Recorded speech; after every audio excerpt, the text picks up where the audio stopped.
thank you for coming, and thank you of all the people that are connected through internet.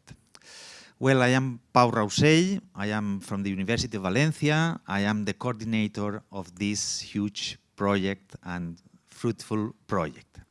And well, here we are. At the end, here we are.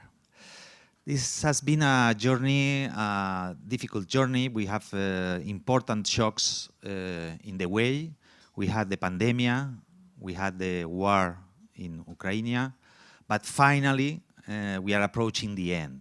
So it's time to look back and see how far we are from the start.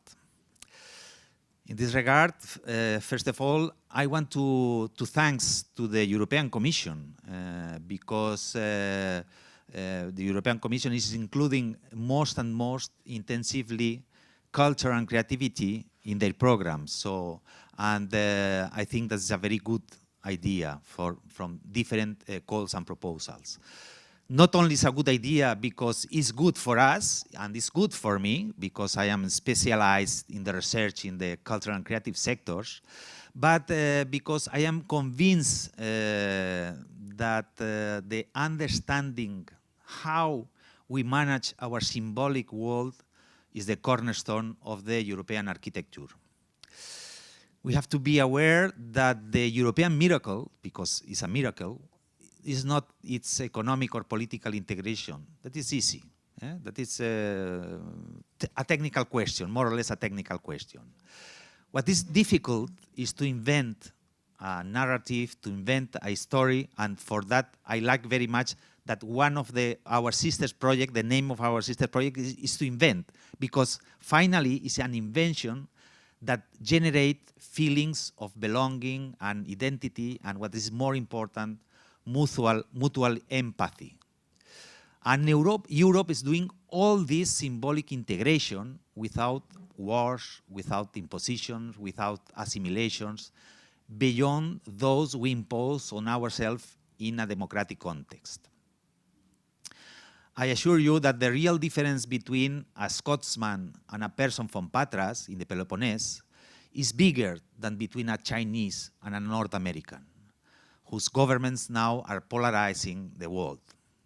I am absolutely sure that the European model is the prototype of a stable system of global governance to address collectively the challenges that threaten humanity. And the core of this project is the symbolic content. So it's not about how we integrate our economic or political systems. Well, what about this project? It has to be said that it's an organic project. No pesticides, no fertilizers, no anabolics. So, no, it's true that at the beginning, the edges of our pieces, that means the edges of our consortium, did not fit together very well. But we have been converging from different disciplines, diverse perspectives, and even broad values and ideologies. This is why we call our central conceptual model the Convergent Model, because it has really been a continuous process of decantation and refining. And at this moment, just at the end of the project, we are an orchestra that sounds very well. Of course, we have divos and divas, and we have some first violins that included me that claimed for a special attention in the last minute. And but this is not a problem. This is really a signal, a transition signal that something excellent will be the result, because this first level and high quality contributions increase the average quality of the project and increase the average of the quality of each of us. And this is the moment to thank a lot of people. I want to thank to the members of the consortium for their flexibility and adaptability to comply with what we had written a long time ago in a paper, but without rigidities. We have taken advantage of each of our partial results, digesting what was worthwhile and incorporating new conceptualizations and new tools and resources that were not in the initial draft, but without betraying the essence and the initial goals of the project. Of course, we have got stuck at times, and of course, we have gone down dead ends, and we have to go back to the drawing board many, many times. I want to thank the team of the University of Rijeka for their patience when we had a very big mess between this complex concept, between transition variables, impacts, and so on. And we have to think about that, and they have to produce a deliverable.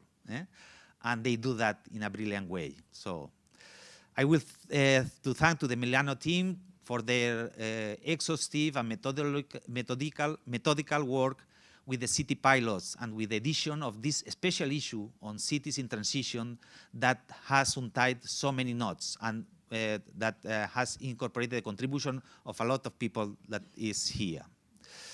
I would like to thank to the Barcelona team for the excellent work in coordinating the document repository that has become our corpus, and for adapting their already consolidated model and contrasted models to the needs of our project, reinforcing it with the Delphi methodology, and to convert all the materials in useful tools for cultural project design.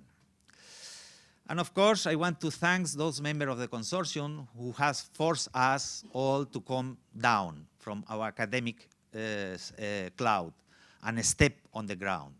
The city of Rijeka as a living laboratory, and the city of Athens, where we had this fruitful meeting last spring. And I want to mention especially the Cluj Cultural Center, because from the practice of cultural management, their observations have always been smart, relevant, and appropriate. And there is certainly no difference between their analytical skills and those of the academic partners. So thanks especially to Rarita and Claudia. Relais Culture and Kia have been our connections with significant stakeholders and cities, amplifying our policy outreach. The collaboration of the city pilots have been very helpful, thanks to Valencia, Barcelona, Milano, Athens, Cluj-Napoca, Jerez, Rijeka, Lublin, especially in the last moment, Turku, and Issy-les-Moulineaux. And finally, Relais and WorldCrunch have managed the communication, logistic, and dissemination of the whole project and of this final event, achieving wide impacts. The most active external advisors like Annalisa Cicerchia, Tony Murphy, Chema Segovia, Julie Hervé, Franco Bianchini, Valentina Montalto, Pedro Costa, Margarita Acevedo, and of course Pierluigi Sacco, among others, have been determinants for the success of these projects. But I would also like to highlight the irreplaceable contribution of Francesco Molinari, one of the intellectual fathers of this project, and a very professional and efficient manager. Without this dedication, this project would not have been possible. And thanks to Giuliana Sicolo, our project officer, for making our work easier. And finally, I would like to mention the large group of junior and senior members of the Concult Research Unit who have put in many hours, more hours than are officially recorded. They are bright, competent, and good colleagues. And when this project is over, it will be the time for some of them to take the lead and embark on their own adventures. I hope that this experience could be useful for that. From my side, I will apologize for the lack of leadership on some occasions, the confusion and the lack of clarity at times, and the inability to manage divergence while being respectful of all sensitivities. Interdisciplinarity, multiculturalism, and diversity of language and values are nice words to say, but context very difficult to manage. To finalize, I asked to the artificial intelligence in the Bing chat what the MESOC project could be useful for, and I got a reply.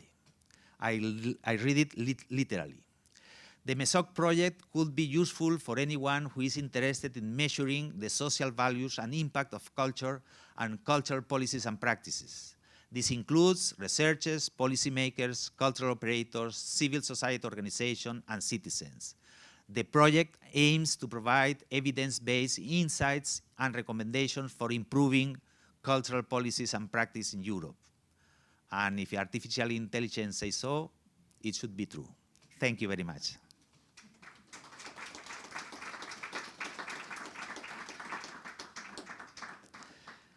And now, if everything is ready, I give the floor to our project officer, Juliana Sicolo.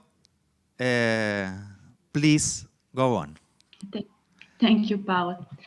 Thank you also for the nice words. It's very difficult to jump now, and I feel extremely glad to welcome everyone to this much-awaited conference, as it marks the final works of MESOC project, and of course, it gives me immense pleasure to be among you, even virtually, and for sure, before we kickstart the conference, I would really like to express my gratitude towards you, towards Francesco, and of course, all the members of the consortium that contributed to the success of MESOC, even during very difficult times, as you mentioned. And thank you for the collaboration during these over these past 3 years. It was really, for me, I was a very lucky project officer to have you as coordinators and project managers on the other side. And as you mentioned, in the conference, and also from the title of the conference, you will focus on exploring and assessing societal impacts of culture, which is very challenging goal, as it was a very demanding and challenging the objectives of MESOC project, aiming at measuring the social dimension and impacts of culture on public policies.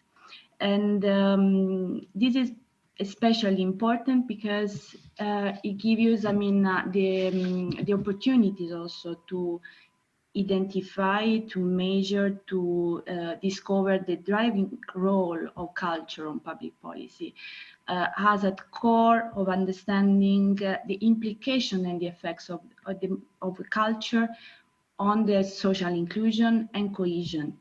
MESOC contributed to confirm the capacity of the creativity, of the culture, to really affect, I would say positively, people, influence their sense of identity, of belonging, but not only on a specific dimension, but on several dimensions. And I think that, of course, MESOC reinforced the importance and the essence of the contribution, and the importance also of the cultural rights, has specific component of citizenship, and in particular during these difficult times, to really identify the culture and the creativity sectors as fundamental and really important for reinforcing the citizenship and the sense of belonging, and of course contributing to the well-being and to a positive society. I don't want to waste the time that you will dedicate to this, to the roundtable, to the discussion, to the upcoming interventions. So I would really just express again my positive feelings, and to thank you again, Paul and Francesco, for these years. And I also please invite the policy officer Nora Iron, who kindly accepted to join me in these opening remarks, to spend a few words from a policy perspective of DG Research and Innovation. Thank you again, and I wish you really a fruitful discussion exchange during these days. Thank you, Julia. Good morning, everybody. It's my pleasure to join your final conference, though it's virtually from here, great Brussels, but the subject that you're talking about is something very important and warm as it touches the essence of the human being. As Julia said, I'm a senior policy officer at the DG Research in the D3 unit, which is funding a program for cultural heritage and fair societies. So I really, first of all, wish to thank you and join what already Julia said, as important as this project is, that you have done a good work and you came to the finishing line with the interesting results of your research that can be later on exploited and shared with the other interested parties, which can be the other projects, policymakers, and the Commission services, and RIA, naturally. So this subject that, this project that is emphasizing the impact of the mental health issues on the society and how measure what are the means to tackle this very challenging and large field of research. Well, we organized in autumn, September 2002, during our Research and Innovation Days, a session which was named The Power of the Arts for the People's Well-Being. And when this title was chosen, we really thought that this topic is a rising interest, not only in the member states, but beyond of the member states. And therefore, this title of the session is very meaningful because it has three dimensions in it. Arts, which is a very powerful human-centered driver to make a difference. It is also bringing help and promote the well-being of the people in which this concept, the mental health, is included. And thirdly, ultimately, the financing projects like yours and the policy side of it, the power of the arts for the people's well-being, serves a bigger policy purposes and need of the real people, which is to create a fair and more inclusive society, especially now in these times when instability, turbulent times have been already existing couple of years, and we have to be prepared also to face the times that might continue to be challenging, or on the positive note that it will come to the end. But the people in this big picture are the people who we have to help, ultimately the urban citizens or the other citizens who are in Europe. So when we talk about this policy, this is really a policy that aims to reach out to the people of all ages, all socioeconomic backgrounds and segments of population. So it is really a driver that is human-centered. It provides a universal language, the art, and it touches the essence of human being, as it was already mentioned by the previous speakers, about the feelings, identity, affect, physical status of the person, and also the arts and the culture can make a big difference in our living environment. So art in this context is not the finality itself, as it could be said. It provides a more holistic approach to promote well-being and the health, including the mental health. And with this concept, we want to thus move beyond of the classical concept of the health, which has been in former times, or sometimes still as a ticking box of exercise. Health is considered health or absence of the health. so to say, the illness. So now we look at the human being as a more holistically, and we can find more ways to help people to overcome these mental issues that they are facing. And when there is a lot of evidence that shows that there is a lot of policy sites where we can intervene, and the group of the vulnerable people is often considered as the people who are at the margins of the society, or who are at the risk of falling into the margins of the society.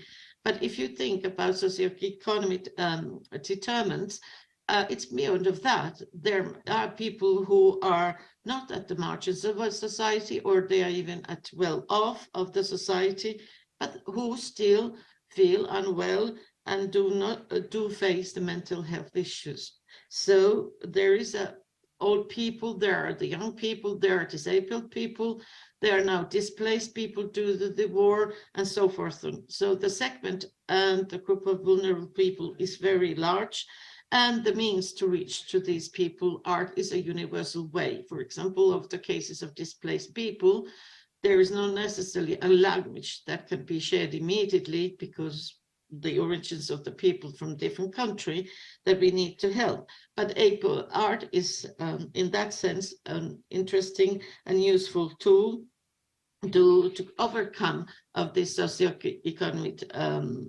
determinants. And how do we work on that already? To put this all in a broader picture, we have many initiatives at the EU side that has been already launched and are prepared, such as mental health initiative. But as important as it is, showing by the presence of Julia, that we have to create within the Commission services a more closer interaction to put this policy part, which is sort of a clue, putting many different parts of the research in physical health or whatever it is on the more scientific research, purely talking about medical terms, or the policies which are related to the well-being and health services, which creates also the issue of accessibility. And art is, again, very cost-effective compared to the classical medical treatments or the cures, and it gives an easy access with the little economic means to many people. For example, children give you a pen and then they can do many difference. So we keep the eye what is happening within the Commission. We reinforce the feedback loop from the projects that are run by the RIA, and we look for the synergies and clustering possibilities, because this is the most efficient way of reaching the impact of the project results, and have a wider sectoral approach to these matters. And we can create a better impact, which is the ultimate aim of this interactions. So this way we can also have and create the more fairer and cohesive and inclusive society. So what we continue to do is that there's many new initiatives, and Horizon Europe is focusing on that. At the Commission side, our president has said, as well as of the commissioner, that is one of the priorities. And for example, our president, Ursula von der Leyen, said in September 2022 in her State of Union address that we should take better of the care of each other, and for many who feel anxious and lost, appropriate, accessible, and affordable support can make all the difference. And our commissioner has joined in September by saying young people's mental health is a priority. So we are now aiming to build with a more resilient and prepared society to continue to be together in a more peaceful way, and those citizens' values, needs, and the aspirations would be taken into account in this society in a way that none would be left alone. And let me finish with a personal note. Art is very close to my heart, as it is a universal language, it's perennial, and it contributes to the longevity. My My father was a sculptor, and he died 1 month shy to 92. The day before he died, without knowing that that's his last day on the earth, he said, "Today I stop working." He worked with the arts until 92, and this definitely created a lot of happiness around him, a lot of happiness to the school children who were in the next neighborhood, or the old people, and his own longevity. So thank you for your attention, and I wish you very good success, your current endeavors to continue with the project results as well for the future ones. Thank you for your attention. I leave you today, but I will try to connect later on to see if my work allows what you are talking about. But pleasure meeting you virtually. I wish you all the best. Bye-bye. Bye-bye. Thank you.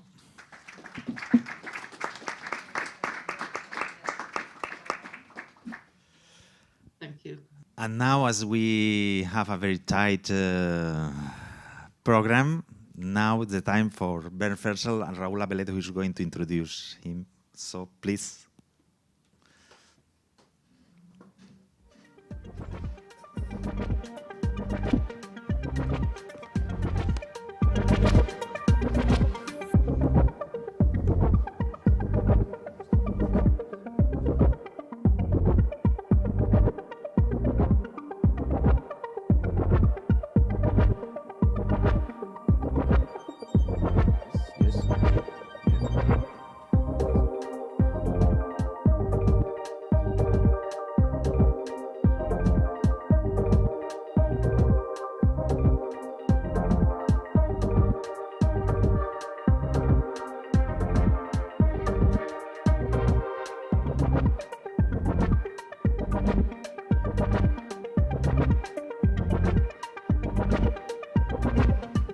Okay, so we continue. Now we have our first keynote speech with Bernd Fersel. Bernd has a long experience since the 90s. It's a long way to the top. You want to rock and roll, no? With cultural and creative sectors, with entrepreneurship. He has been involved in very different projects, like he has been vice director of the European Capital of Culture for the Ruhr region. He has been also involved as a director of the European Creative Business Network. He has a long experience as a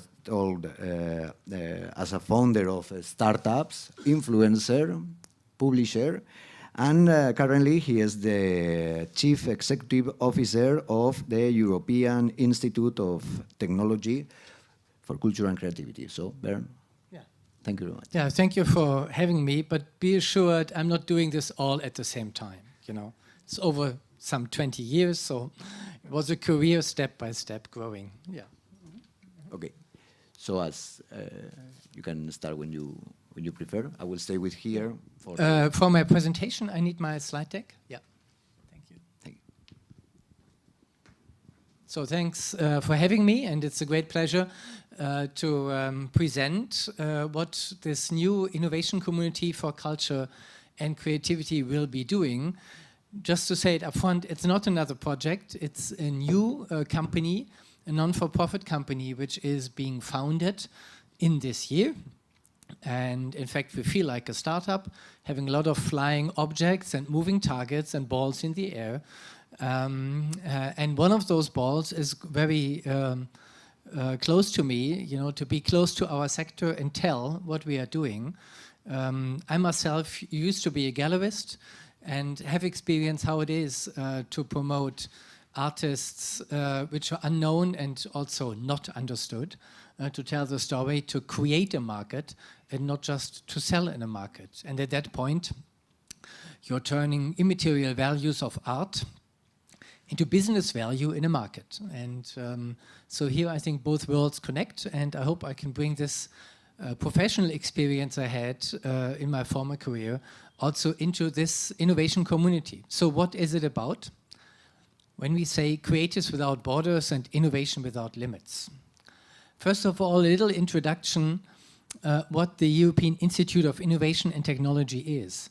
It has been created 2008 to empower solutions to global challenges in Europe, being a different strand within Horizon Europe, a different strand to support innovation besides Horizon Europe and the cluster programs, you know.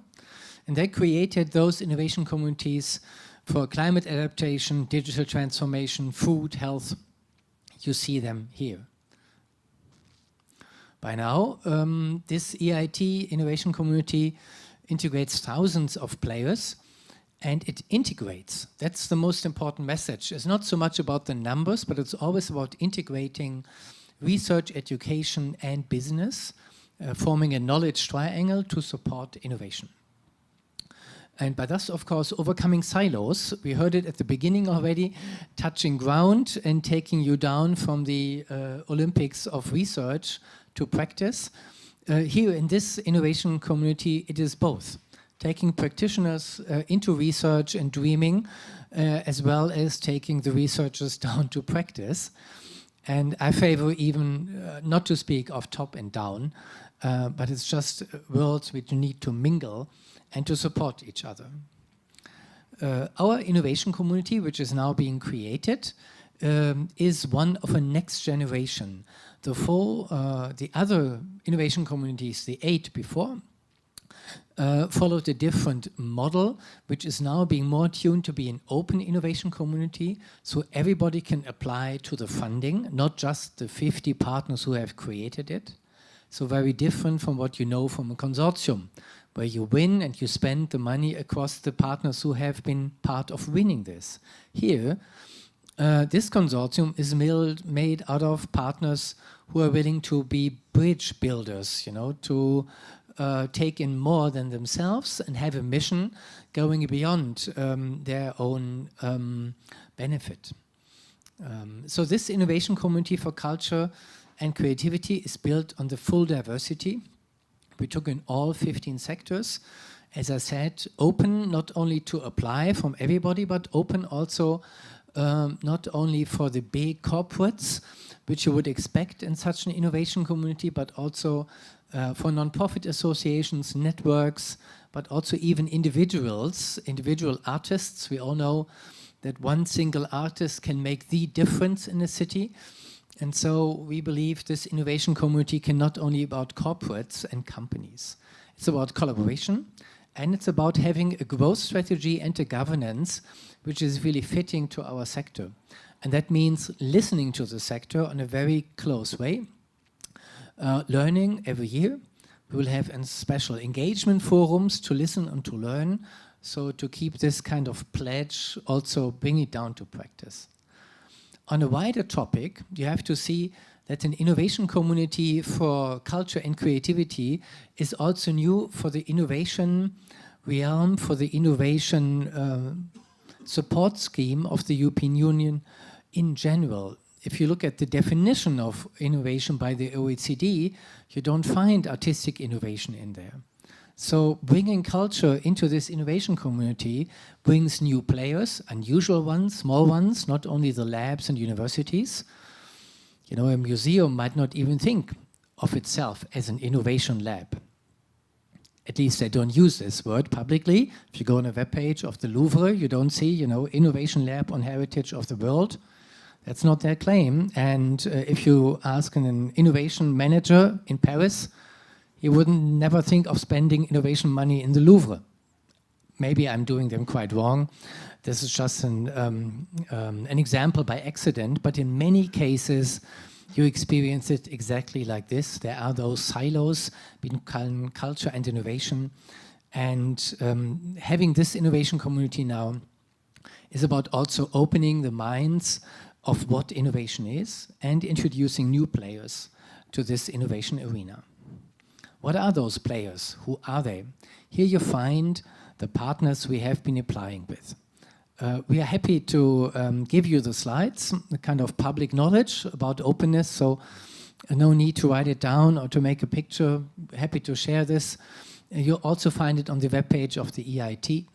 And while we don't have the time to go in detail with every partner here, I just want to explain at an example like the city of Amsterdam, for example, that we had the task to apply with a maximum of 50 players for some 28 nations and 15 sectors.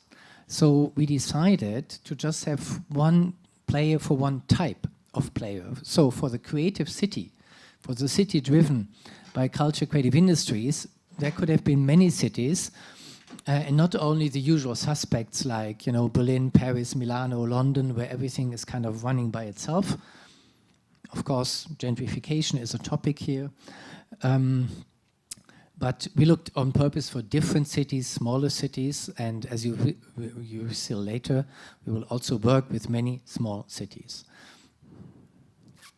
Well, the wider impact of our sector was exactly our application topic, not only the economic and tech impact, but also the social impact. And I'm pretty sure while you are aware of what culture and creativity is, we all know that outside of our small group of believers, many people do not see this impact, and they even oversee what culture and creativity is. And so when I'm speaking to engineers or to business developers, I always tell them a different story. And I just want to introduce you to this story just shortly, so that you see we all have to make an effort to reach out to those people who do not believe in our sector yet. And we have to do this, I think, in a very kind of banal and easy way. And I'm always telling you know, just imagine how you came to this conference venue this morning. Obviously, you have read the news. Most likely, you have even listened to music while you were commuting, maybe even streamed a film. Obviously, you dressed fashion. And every time you dress, the world creates a market of 1,900 billion every year. So those individual decisions to listen to music, to see a film, create global markets. And while you use those products daily, on the hour, sometimes on the minute, you know, you kind of oversee it. You don't see the global market you are creating on your iPhone. And even if you swap with your thumb on the iPhone, it is this swapping function is interface design. So when you open your laptop and use apps, again, it is our world interface design. If you sit at a chair, it is design. If you're in a building, it's architecture. So in fact, you know, you might go to work without a car, but never ever without using our products. And the only thing we really have to do is to make this kind of constant use of our sectors more visible and more appreciated, I think mentally, but also then later on in numbers, in cash and in turnover. So this is one of the stories, how we try to infiltrate minds and practices of non-creatives. So how do we strengthen now innovation and culture? We believe by cross-fertilizing between the sectors, we increase impact. And in cross-fertilizing innovation, of course, the question is then, what kind of innovation and what for? You have, you know, 30,000 companies which are created new in our sector every year. So, you know, we are a growing market. We are the second largest market in Europe. So, you know, it's not about just creating support. It is just using our economic and mental power, our power of imaginating the future to create also better futures outside of our world, but of course also for our own world. What's the future of cinema? What's the future of income for many artists? So many things need to be improved. So we say innovation needs to be viewed as artistic innovation, social, policy innovation, technology, and business model innovation. And only then, if we integrate all those 5 impacts or dimensions of innovation, we believe we get the full impact. Where is it most important to put all this impact in? We believe, and we applied with this, there where it can help to fight the climate crisis. So this is obviously in fashion. I don't need to go into detail in this. Obviously in architecture, this sector produces some 37% of carbon footprint. So this is our obligation. We have failed there for many decades and we're lazy and not really pushing for climate change. Media and audiovisual, this sector doesn't even know its carbon footprint. So here's a lot of work to do. And then it is about design, and it's not only about design in the terms of tech, but also how to design technologies and apps in a socially inclusive way that can be used by minorities, by language minorities, by migrants, and so forth.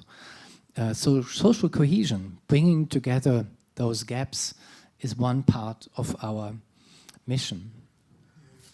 Last but not least, cultural heritage is as much endangered by climate change as it's also a change maker for the positive.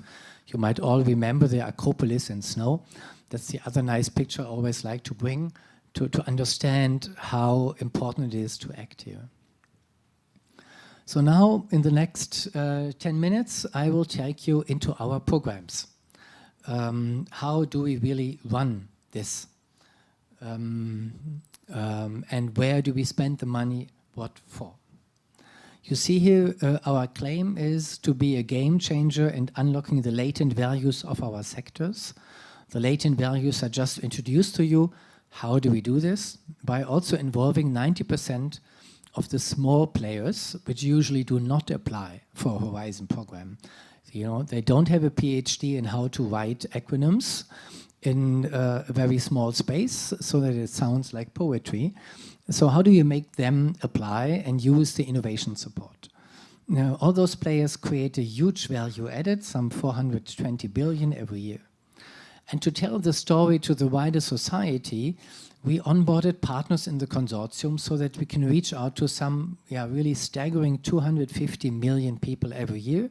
They are visitors in the venues of our partners. We just simply counted them. It was before pandemic, so we don't know the actual numbers. But as you see, the market for live entertainment going out again is strongly picking up. Everybody is out again, so I'm pretty sure those numbers will return. So what are our strategic objectives? Here you see them in an overview slide. We have objectives to innovate masters and vocational training in the whole field of education. We have objectives in innovation, to take innovations to market, not to research them. We are not a research supporter, but really implement innovation and really get it done.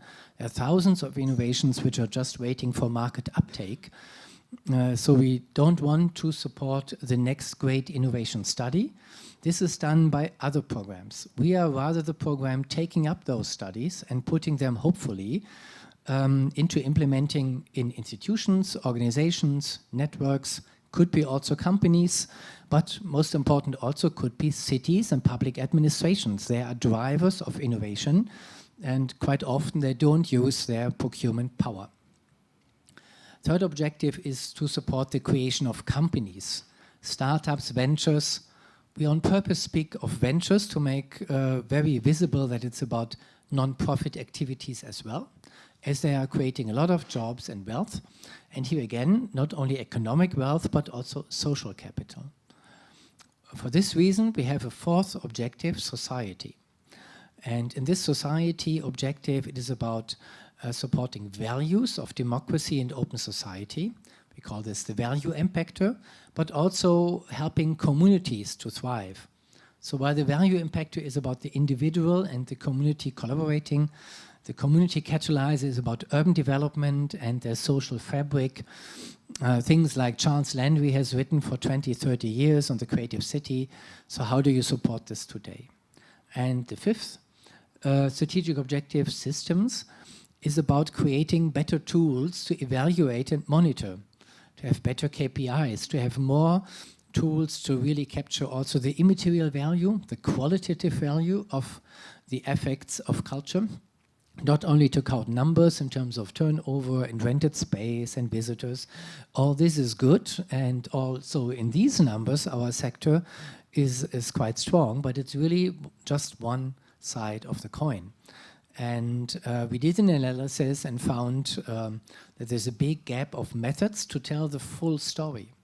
And that's why I was also eager to come here and to see what you're doing and to learn, because your project has been about exactly those methods and evaluation topics.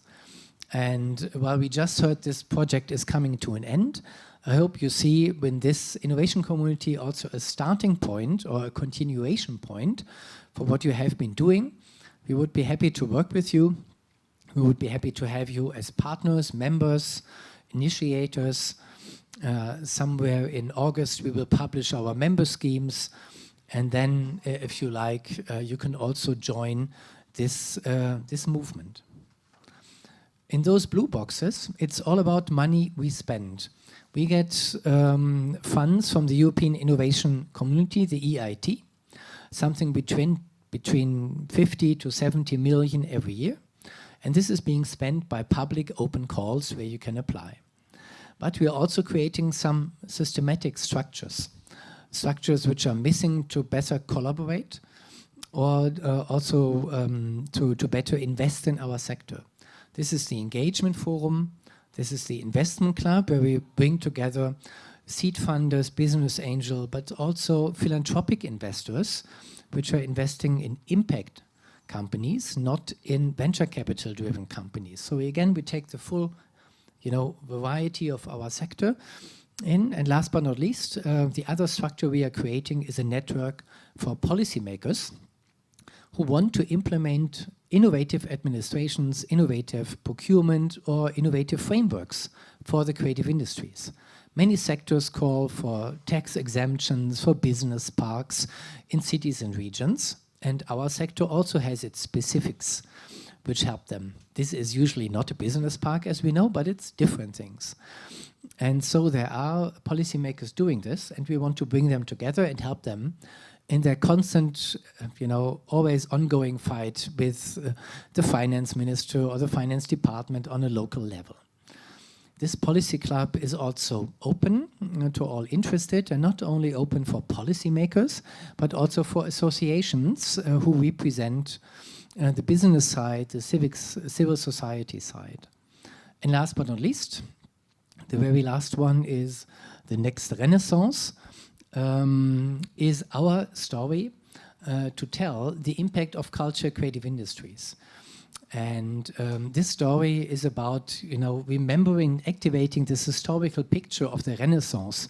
Even if people don't really understand what the Renaissance has been, they all immediately understand this was a breakthrough of art and technology, bringing, forward a new society. And we see this happening today again. I always use a little wordplay to make this obvious, AI, is it really artificial intelligence or is it artistic intelligence? And only when it both comes together, it will be the real best intelligence. So we are telling the story under this label, The Next Renaissance. We published a book. I bought a few copies and we'll leave them on your table later on. And yeah, with this introduction into the concept, into what we understand of innovation, who we address, and how we do it, I hope I gave you a small introduction. We're happy to share the slides. And now I'm ready for all your questions. Thank you very much.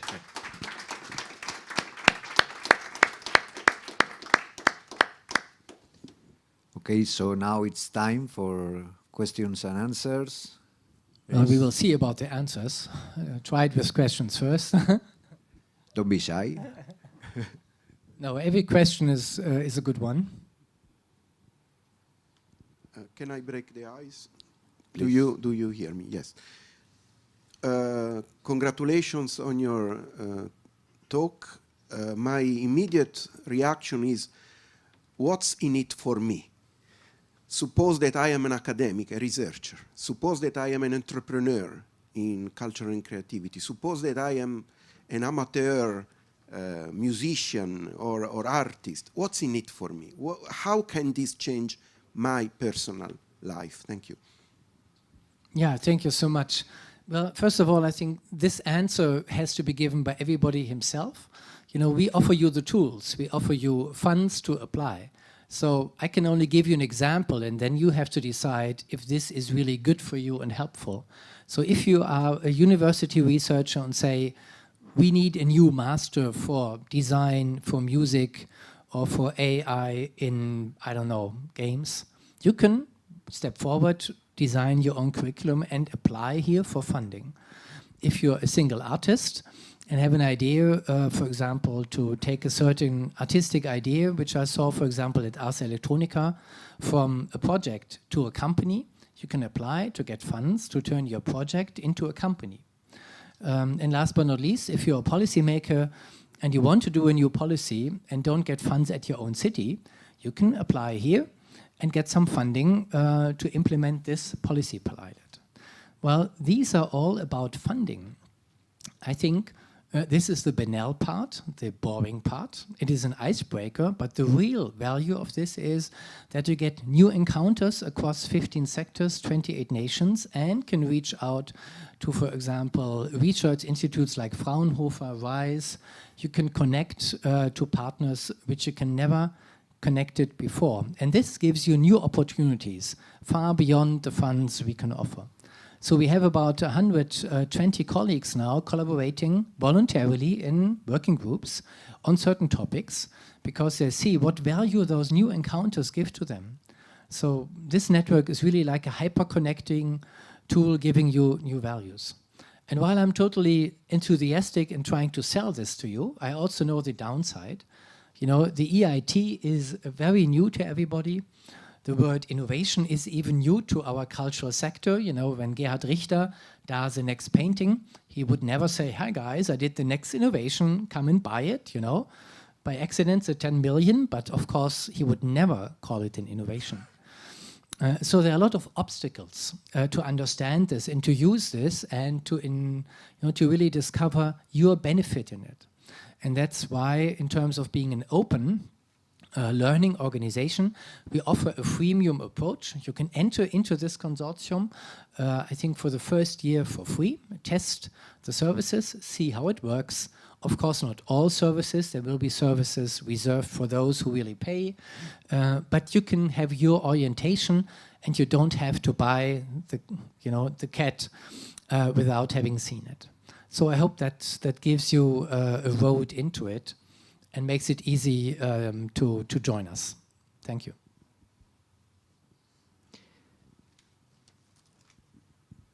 Hello, my name is Edwin Liverich. I'm from Croatian Cultural Center in Rijeka. I would like to know what is procedure for the application.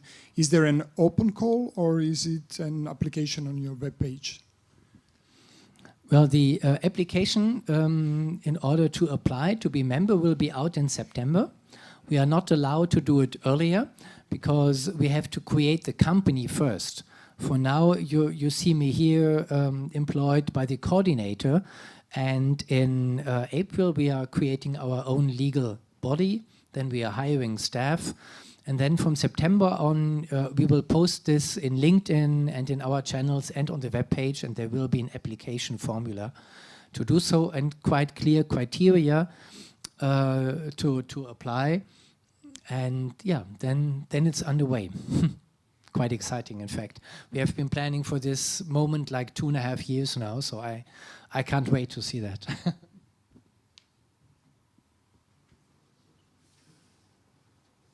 Okay, we have one from the outside of the room, from internet.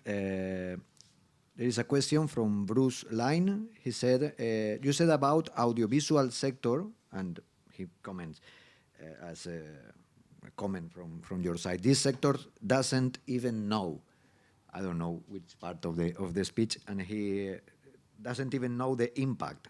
Are you aware about all kind of studies going in about the audiovisual sector? Yes, thanks for the question to the unknown. And I know this was a provocative sentence, but I did it on purpose because I know all the studies, we know the media action plan, and we know that there are a lot of initiatives going in the direction which are correct, you know, in the music field and also green film production. And this is all good, but it's not an overall footprint which is, you know, evaluated scientifically independent. And that this is missing is not, you know, somebody's fault. It's just the way it is. And I think it's all fine to say, let's work on that. There have been other sectors which haven't knew it, you know. Architecture, I think some 5 years ago didn't knew it. So it is a process we are in. And I hope we can welcome you to support us to do so.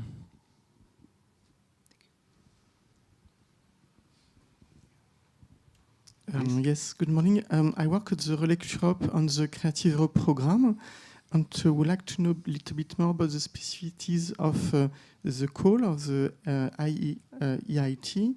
Have you any specific criteria regarding the number of countries between that have to prepare an application?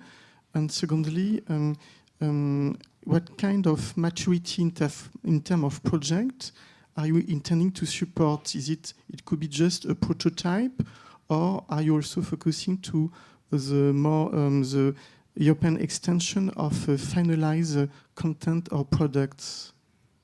Thank you. Yeah. Well, first of all the calls are just being in the making and are supposed to be out, hopefully within the next 6 weeks. And for this reason, we also have to make sure, to have a fair and transparent process. So I cannot give you any upfront informations on the call. That would be not fair to all those not here in the room. But what I can tell you is that, of course, all those activities have to have a European dimension, but not necessarily always, 5 or 6 nations, as you know it from other applications.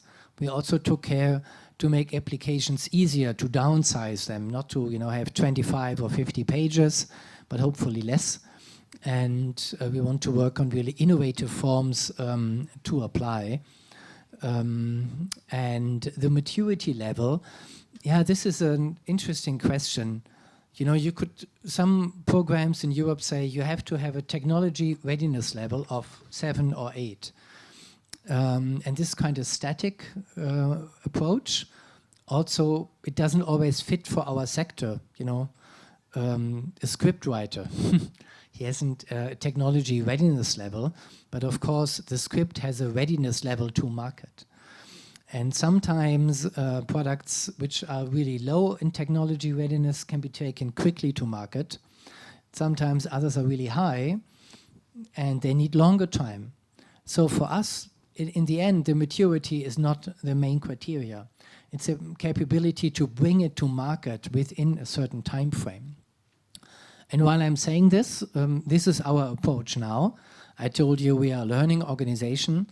So we will put out those calls, and they are funding for 1 year to give us the possibility to learn also from the partners who applied, to then iterate and improve those calls in a second round. And we want to keep on doing this. So such an innovation community is not only a tool to spend funds, but it's also a tool to create new programs, to set agendas. And when you are asking what is in for me, most of the partners, like the City of Amsterdam, the Goethe Institute, European Broadcasting Union, those are really big, animals. And there's almost nothing they cannot do. The City of Amsterdam has a budget, I think, of 150 million euro. So every year. So why would they need a kick? Not because of the funding. This innovation community is of interest because we all set together certain agendas on a European scale. And this you cannot even do as a City of Amsterdam alone. And I think that's fair to say. They would say that themselves, and that's why they are joining. So if there are things you want to do on a higher level, on a European scale, you cannot do alone. Hopefully this community gives you the connections, the empowerment to do so. And one of those empowerments is to create new funding programs. To be on the table when we are debating what is the next generation of masters, what is the next generation of incubators for companies, and so forth and so forth. Someone else?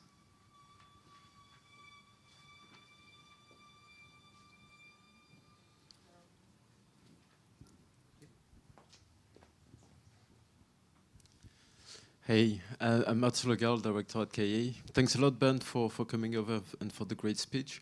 Just wanted to ask, thinking of the future as well, how will the KIC sort of nest itself in the framework of the other EU programs? You mentioned that it was not about, let's say, deep research and innovation, it was about market uptake.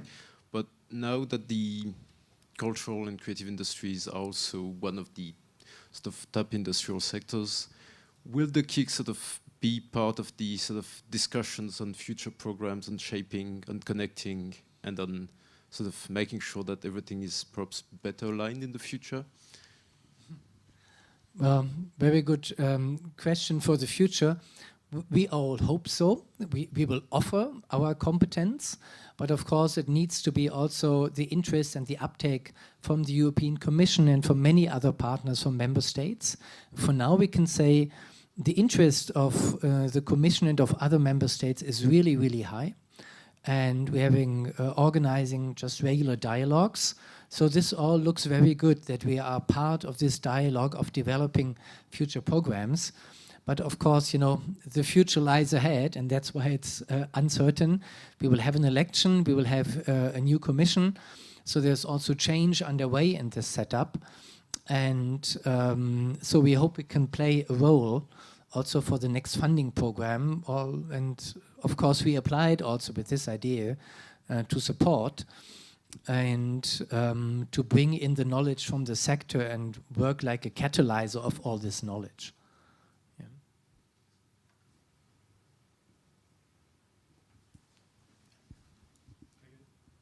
Okay. Yes. But are you also giving opportunities, I would like to say, to the losers of innovation, not only the winners, because you were speaking about the next generations, but how about those who were not even included in the previous phase of the incubators and boomers? So to come back to Nora speaking about the inclusive, the cohesive aspect, the vulnerable groups, so in order not to leave anyone behind. So do you also have that dimension in your projects? Thank you for the question, right on, and I'm so happy to say yes. And I can explain you also why, because I had this experience when we were working at the Culture Capital. I don't know, are we in a hurry or can I? No, I was just checking. There is another question. So I will not extend this for 2 hours, but just have to tell you the story for 5 minutes. When the Culture Capital started in 2010, we were so proud to have been winning, and there was a call being launched, calling for the local stakeholders to step forward and make proposals, what to do with the Culture Capital.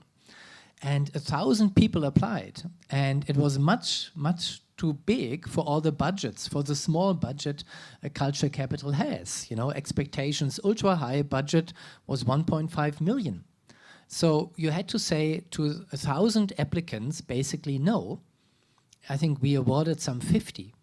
So at the start of the Culture Capital, you had 950 disappointed applicants, all engaged, brilliant people, and you had to tell them, sorry, you don't get funding. And though it's only funding, they feel excluded from the whole movement. So you have to decouple this, you know. To be part of the movement must be independent of funding. Of course, it's good to have funding, but as I said, I believe the big value is much bigger than the funding. So we took care to design a system, and we are just doing this, to offer services and inclusion for all those who will not get funding in a certain application phase.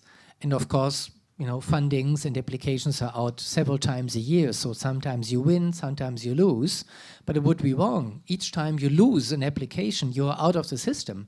What kind of ecosystem is this, you know, where you're a loser just because you can't buy your apple, to say it in a, you know, language of the social reality in our cities, yeah? So how do you include the poor in a social fabric? And that's why we have this engagement forum. Had no time to present this, but we will create a digital and physical structure of dialogue and involvement also for those who do not get funding. And we even gave them a say on what kind of calls to bring for the future. You know, because otherwise you create a biased system. If only those are advising on future funding who have gotten already funding, you're not creating an open system. You have to also listen to those who are not part of this funding game already. And this will be difficult, but it's the right thing to do. And so your question was really at the heart of an open innovation community. Yeah.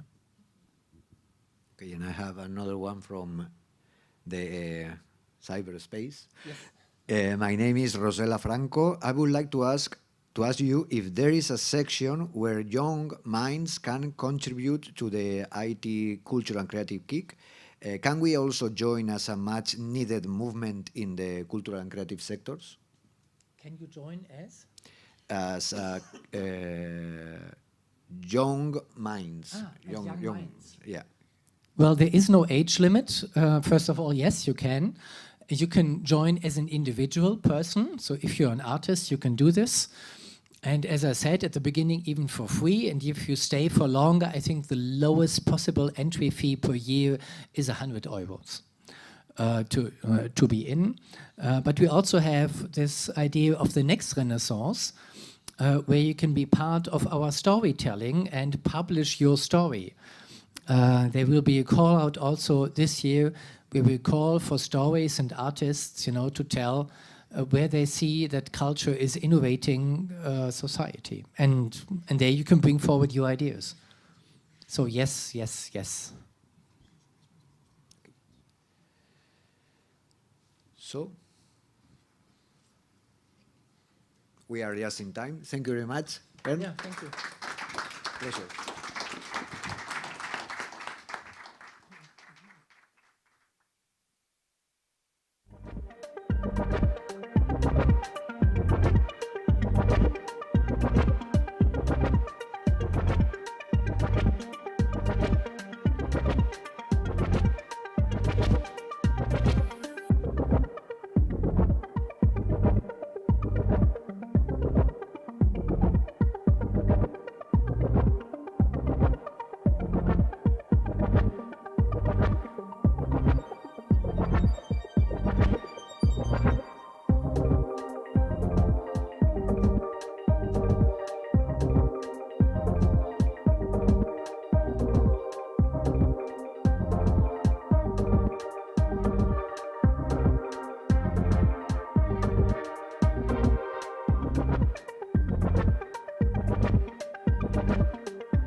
Well, we are back. It was an interesting starting session. My name is Francesco Molinari. I'm the project manager of MESOC. You see me again with our coordinator, Professor Pau Rausel from the University of Valencia. Now, my role is to explain to you a little bit what is going to happen from now until the end of the day, which is around 6 p.m. this afternoon. We will have 3 sessions, let's say in the morning or until the lunch break, and 3 sessions in the afternoon. The idea of the 3 sessions of the morning is to present one by one the key achievements of the MESOC project in a row. To make things easier, as you will learn, we have tried to make a distinction between knowledge, results, tools, especially IT tools that we have developed, and resources which can be found around, especially on our website, mesoc-project.eu, and also on our social media. there will be individual presentations of all these aspects in the morning, and then in the afternoon, in the 3 sessions of the afternoon, we will be asking relevant stakeholders, people who are knowledgeable under different points of view of the cultural and creative sector in general, and specifically about research, policy making, and so on. We will be asking them what they think about the presentations of the morning, and especially if they can see any kind of usefulness for the results that we are presenting today. Usefulness may be considered as a very low-level term where we really ask if it was waste of time, waste of money, or if there can be some kind of follow-up to the ideas, the knowledge, the tools, the resources that we have been producing and delivering across 3 years of joint work, as Professor Rosell said before. So it's a kind of interplay between observers who are seated in this room, most of them, there is also someone listening from remote, observers and presenters of the evidence gathered within the project, which will be rotating on this floor for better convenience of the video recording. So let me start by introducing officially the first panelist whom you know already, first to speak in the context of the knowledge and knowledge-related results of this project. The topic is the Convergent Model. Pau, you already made in your introduction some reference to the reason why we named this model Convergent, because it makes several ideas and perspectives and points of view converge towards each other. And so now the floor is yours for, let's say, a duration of 10 to 15 minutes so that we can also have some room for questions. Thank you. Thank you very much. Well, in fact, there is my name there, but there is not the result of my work. So this is a result of a collective work, and in fact, the Convergent Model is a product of a collective work. So,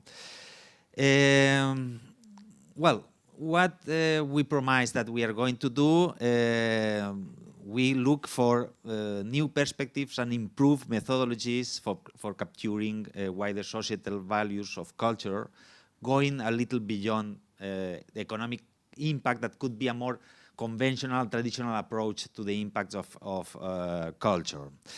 And for do that, we need to analyze case studies, and we need to develop in support of effective and inclusive policies and institutional frameworks. So we have to study all these things, and that finally should be something useful for policymakers, and to develop useful tools for measuring, understanding, and enhancing the impacts of cultural policies. So, where was the point of depart? We know that there are some changes in society, but we are not interested really in the final impacts. We want to know, or we want to discover if we can find. I like very much this a very recent approach from our team in an article from Grazia Concilio, that is signals of transition. We at the beginning spoke about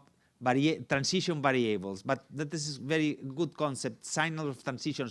So we look for something that happens and that anticipate the social impact. So we know that there are cultural activities, and then something happens in the middle, and we try to fit these things that happens in the middle in a theory of change, and that finally produce impacts.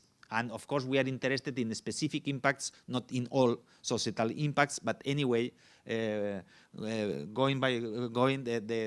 widen a little bit the initial social impact. So, well, the first step, of course, desk research. We have analyzed 1,500 documents and more than 400 the gray literature about social impact of culture. But of course, we are not the only one that research about that, and there is a lot of work done before. And as we're interested also in gender approach, we analyze more than 3,500 academic documents about women and cultural and creative sector that will be explained later. But of course, what we do with that is we collectively, the team of Rijeka, produce a kind of toolkit, a semantic search engine to increase the usefulness of this corpus, initial corpus, and then so we can look crossing many things that will be explained in the part of the tools. And of course, we look for many providers of data, and we make a kind of list of providers of data about the cultural and creative sectors, and then we produce a document on that. But, well, which is the change of the vision of this project? That finally we find that we must focus on a concept, on a central concept that is cultural experience. What is a cultural experience? As something that potentially could change us.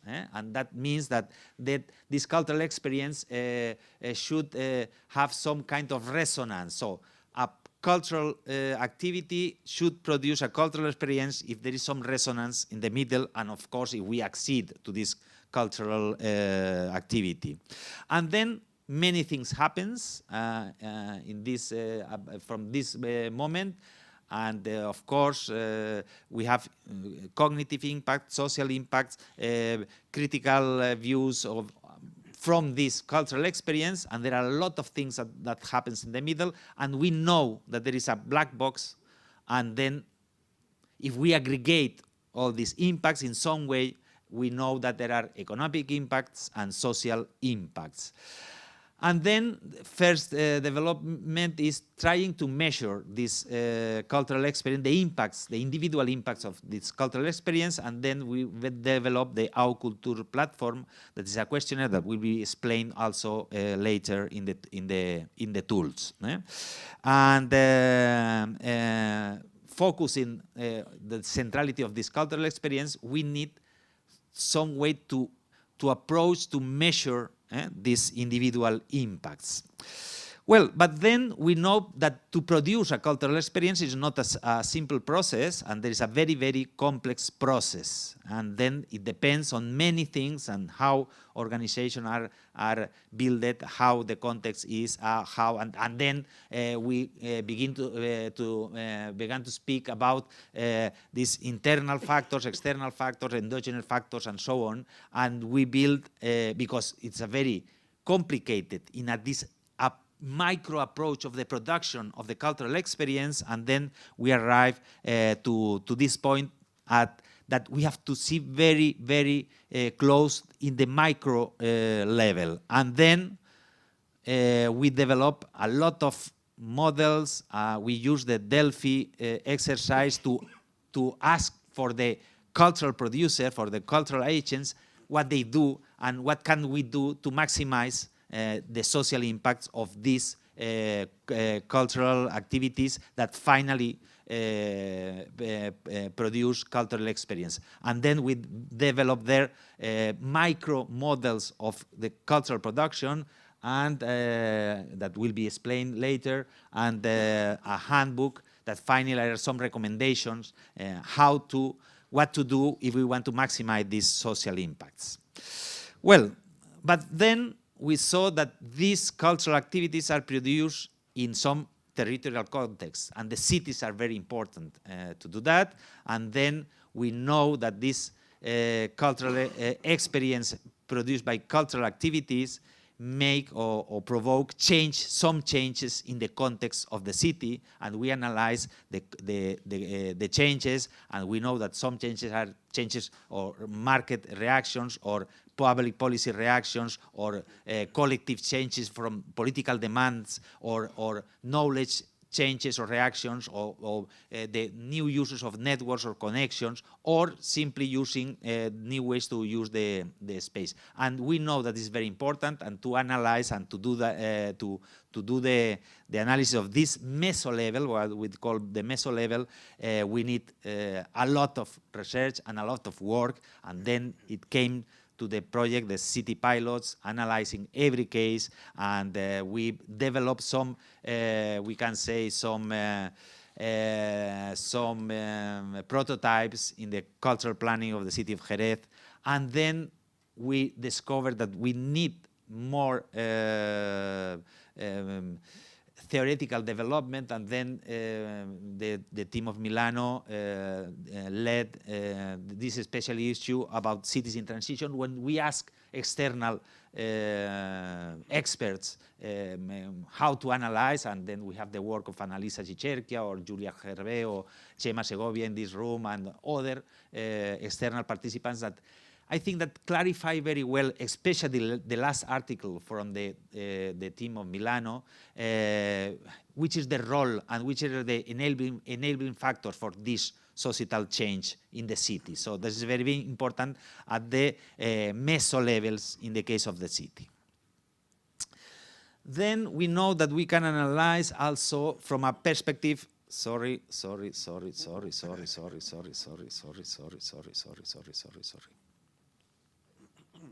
I have done all the work of all the morning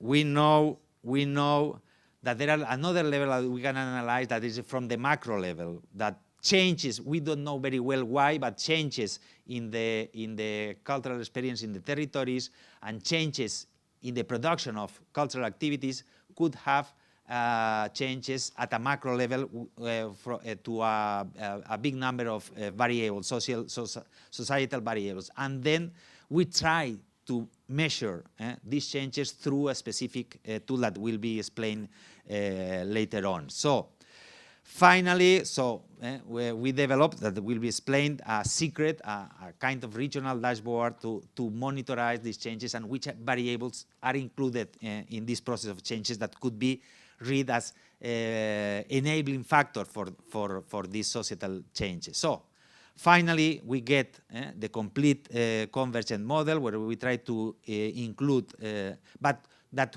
must to be read in three levels, no? So in three, the micro level, the meso level, and with very different variables or analysis that we have to do at each level.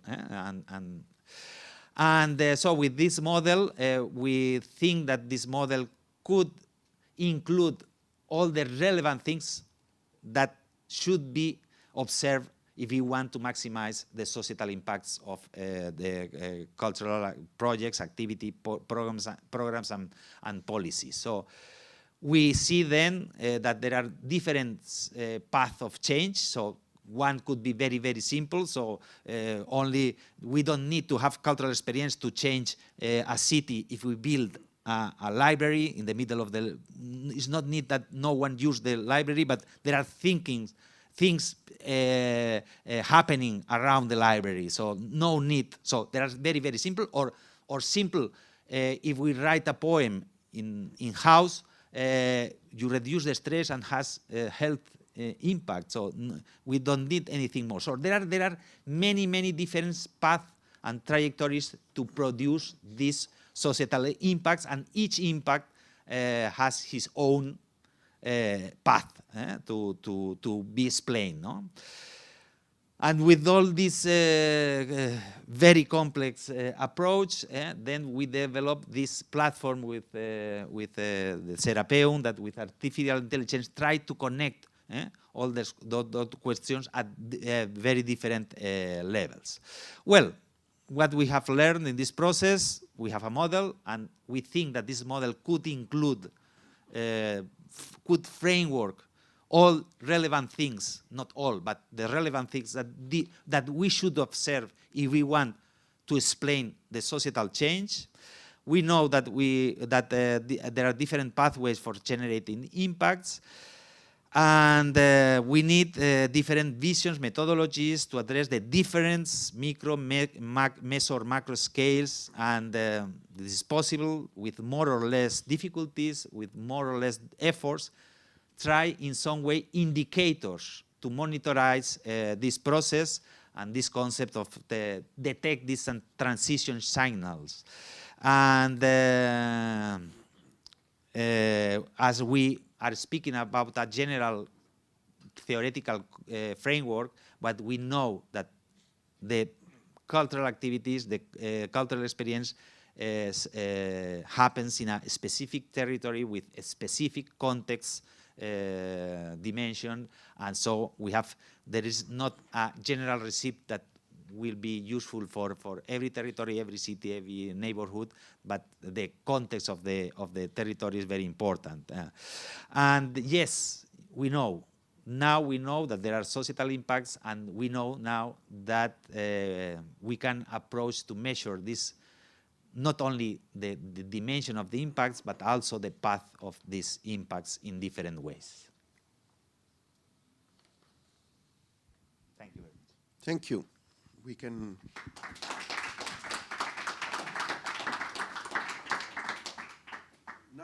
Now for the economy of time, I would go straight to the next speech, which unfortunately will not be in presence.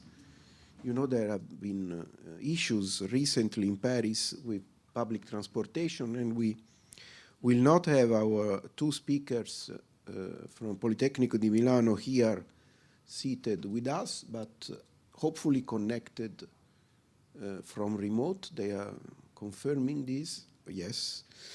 So I would pass the floor to Grazia and Irene. Grazia Concilio is Associate Professor at Politecnico di Milano, the Department of Architecture and Urban Studies. And with her, I expect to see Irene Bianchi, who is a postdoc researcher there and especially engaged in the activities that we planned to do in MESOC, having suspected that the urban context would matter to influence the transition pathways that were previously mentioned by Pau as relevant for our analysis. So Grazia and Irene, if you can hear me, you can start. Thank you. Hello, good morning, everybody. This is Grazia. I cannot switch on my camera. I am sorry for that, because there are some issues.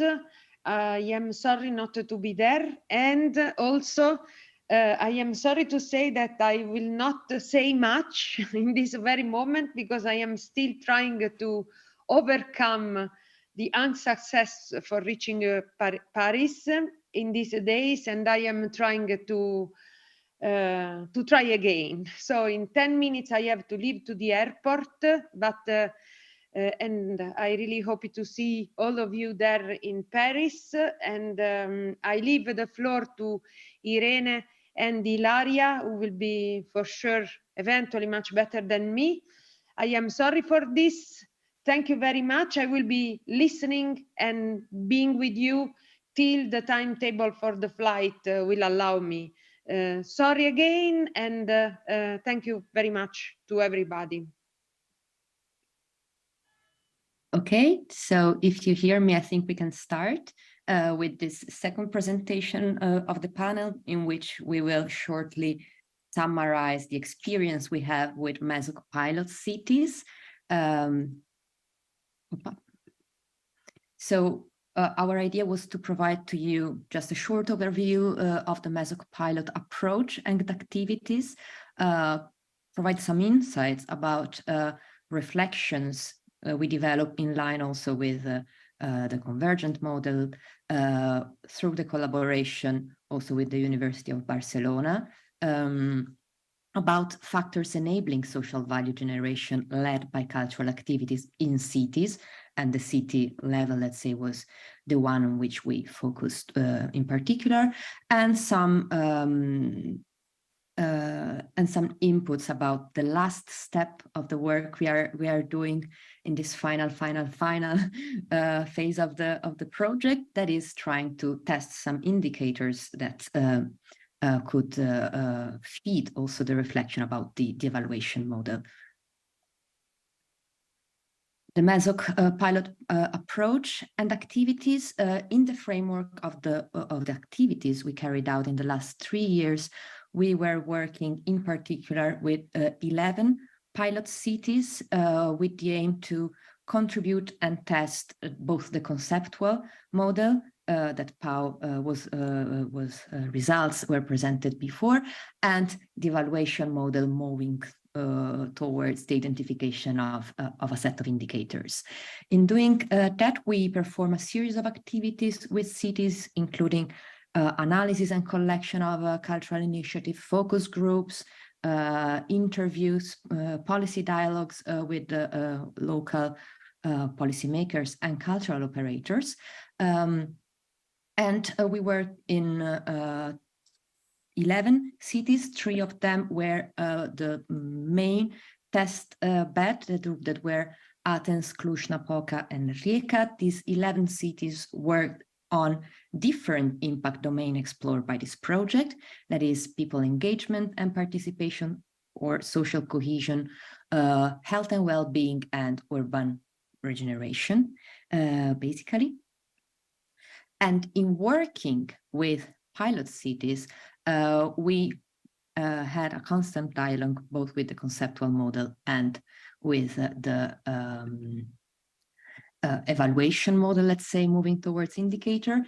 In that respect, as Pau explained before, this model, this set was multi-layered, and we focused on the meso level. So adopting a perspective focused on cities that was integrated with the perspective of more considering the perspective of cultural operator that was developed by the team of the University of Barcelona.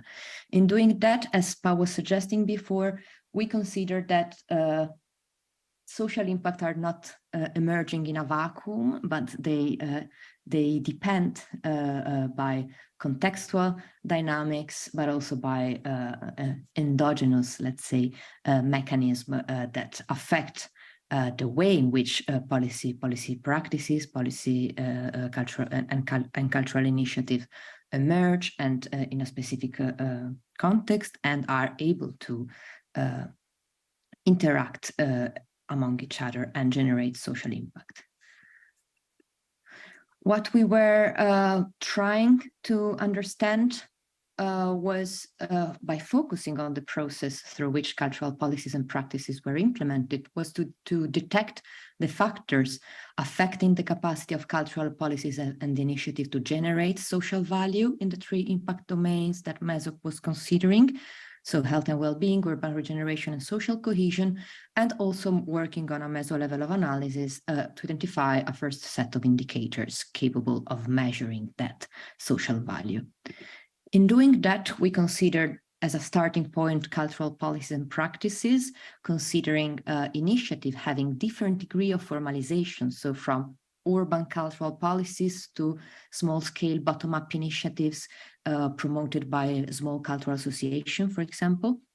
And also we have tried to consider cultural initiative coming from different cultural sector, different cultural domain. For what concerns social impact, moving towards, let's say, social value generation, we have tried to capture some insight about policy medium and long-term effect, about unexpected policy results, both positive and negative, even if this was, of course, not easy to detect, and possibly about also capturing some spillover effects related to the implementation of specific initiatives. In conceptualizing our research, but also in trying to find the right methodology, we approached a number of challenges that are also that were also, let's say, part of the general reflection we shared with our partners that are relating to the complexity and non-linearity of these processes of social value generation, the multiplicity of social impact determinants, the difficulty to assess non-tangible impacts, and also the generalization, let's say, issue related to the context specificity of some of these dynamics. So we were guided by two main questions. For the main one was what are the factors that affect the capacity of cultural intervention to produce social impact at the city level in the three impact domain, and the second one was more relating to ways of capturing them. We developed a number of activities. Now we won't get in detail because, okay, this is just an overview. We don't have time to enter in the specific description of each activities, but mainly from the kickoff of pilot cities at the beginning of the project, we have performed case studies analysis with the collaboration and with the support of all the pilots, the partners from the pilot cities that we will like to thank again also on this occasion. We analyzed specific case studies. We had an international workshop in which we had a focus group with MESOC cities and with other cities to discuss with them about the recurrences of dynamics we were observing. And we had policy dialogues with experts and practitioners from the cultural domain that allow us to identify the most recurrent factors across pilot cities and categories of enabling factors. So concerning the analysis of cultural initiatives, we have identified 35 cultural policies. We focus mainly on 18 of them for the in-depth analysis, and those allow us to identify impact categories and a preliminary draft of case-specific enabling dynamics that were discussed in an international workshop in which we had 3 focus groups dedicated to each of the cross-cutting domain we were considering. We had 78 participants from 8 countries, including 19 cities.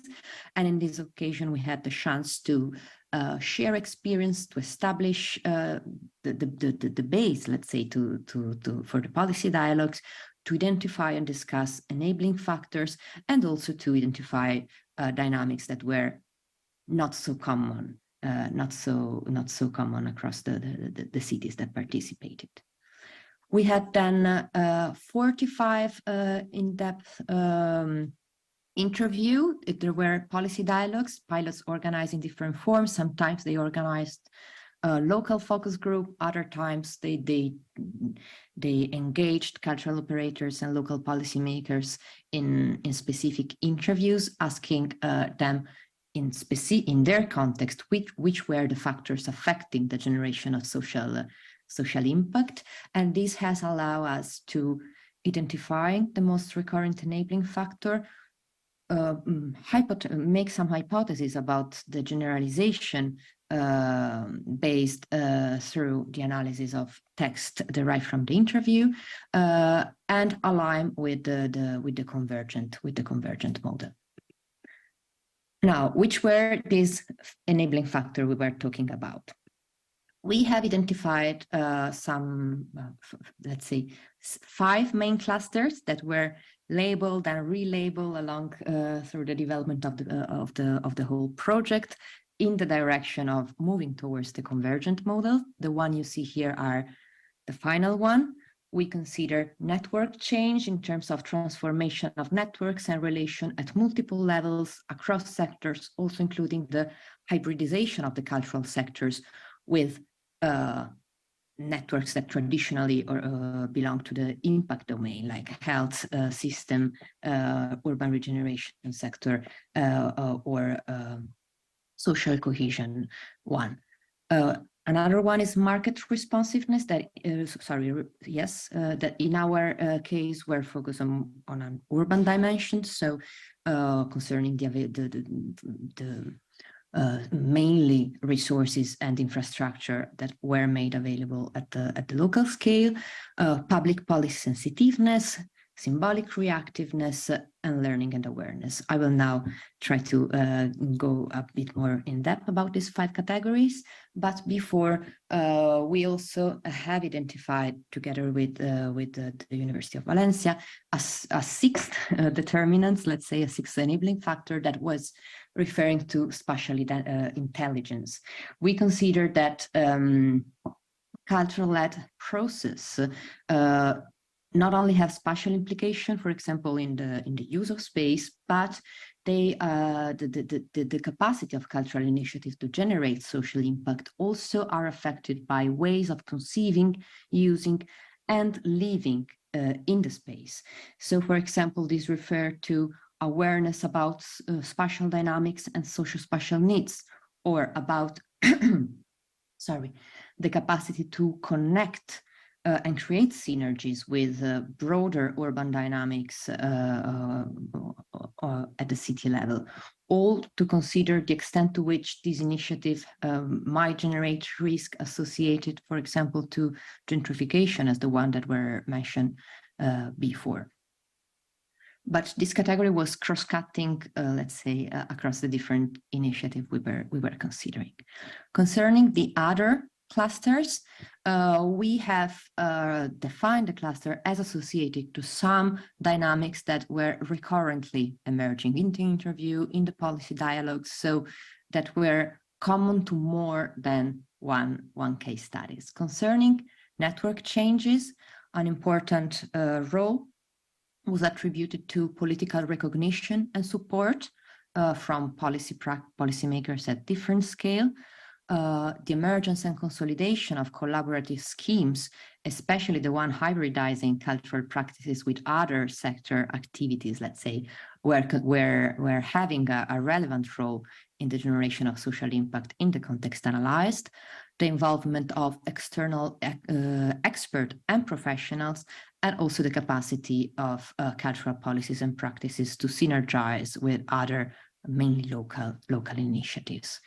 Concerning market responsiveness, as said before, at the city level, this mainly refer to resources and infrastructure, including possibility to access to, but also to mobilize financial resources, to access to, but also to activate spaces of infrastructures and infrastructures. I refer, for example, to the temporary use of underused urban areas, or to the availability of private spaces through public and private partnerships. And another factor that was determinant was the availability of dedicated human resources. Very quickly, another aspect was related to symbolic reactiveness, so the capacity of initiatives to synergize with local identity dynamics, to align with dominant policy narrative, to emphasize aspects related to innovation, to capitalize on the image of a guest star, or to foster also the emergence of new discourses related to the role of culture mainly. About public policy sensitiveness, very briefly, this refers to the sensitiveness of public policies framework itself, so to the to its sensitivity, its awareness of the importance of the cultural dimension that reflects in the capacity of cultural action to build on existing rules and norms, but also we refer to the openness and proneness to change of the public policy, local public policy structure as per their capacity to enable cultural action to modify existing rules and regulation, for example. And finally, another aspect is related to learning, awareness, knowledge co-production, and to the focus on building skills and expertise, but also to build on existing skills and expertise through, for example, engagement of different actors in co-production experiments or collaborative ones. The last 2 slides of this presentation, I leave the floor to Ilaria Tosoni for 2 minutes instead about the next step, the one about indicators. Yes. So good morning. This was a challenging and open process that led us to the identification of these enabling factors. More than 200 experts were involved in this process from the 11 MESOC cities. So what we are now presenting is the final reading of this work that can you skip the slides, Irene? Because I don't have, thank you. So, of course, we can't look at this enabling factor one by one, but it's the composition and the synergies among them that enable us to frame a picture of this dynamics and this process at play at the level of the different cities. What we get from it, it's a sort of picture of how culture-led social impact generation is affecting the way in which cities are promoting cultural activities or are, on the other hand, leveraging cultural activities to achieve quality social impacts. What we want to do now in the coming weeks is to extend the pool of experts that have contributed to our work so far by launching a survey that is going to test our result even more in depth by using both qualitative and quantitative indicator. So we would like to invite all of you to participate to this coming survey and to contribute again to the results of the MESOC project. Thank you.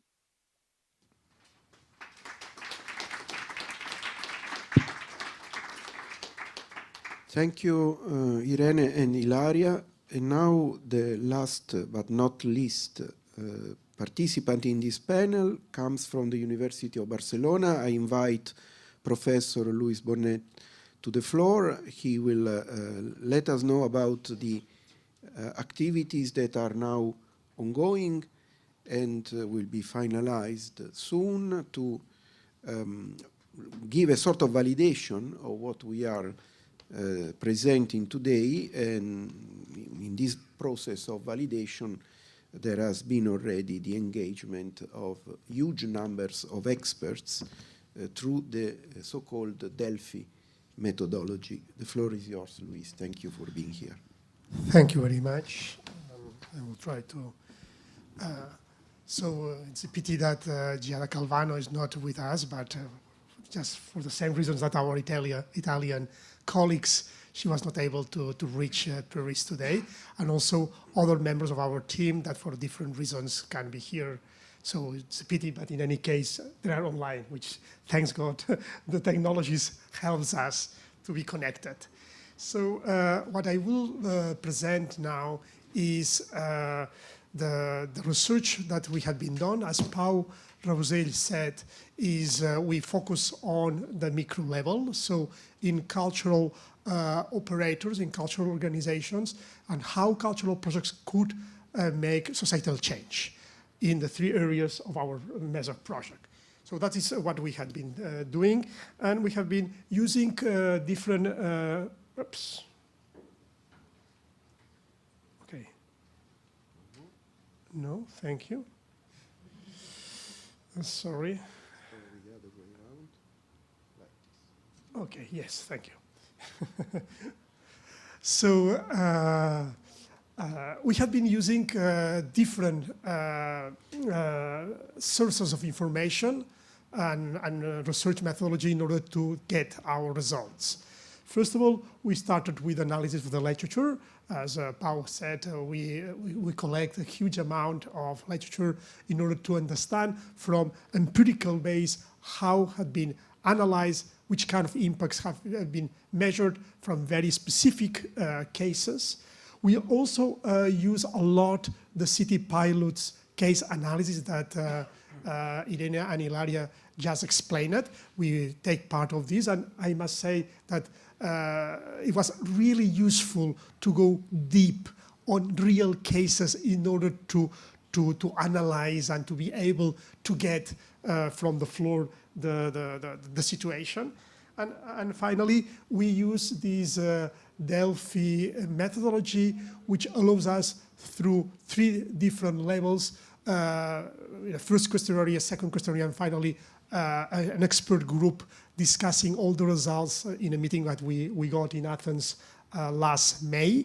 So with all these materials, we were able to, in a way, focus ourselves on the enabling factors, which is, as you can see in the rest of our colleagues' presentations, the core of what we try to do using these transitional variables. So here, just I won't explain this. This is just the different steps we did with different meetings, using the people of our external advisory board, using, of course, discussing with our colleagues from the rest of the research groups, and of course, the people from the different cases and city pilots. So now we are in the end, we are in the moment of presenting the results of that.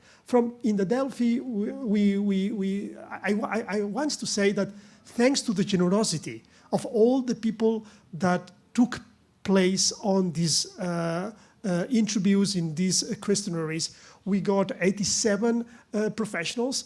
Half of them were academic people who wrote papers on the topic, and that was really impressive, the generosity on offering their point of view. Also people from the cultural organizations and policymakers as well.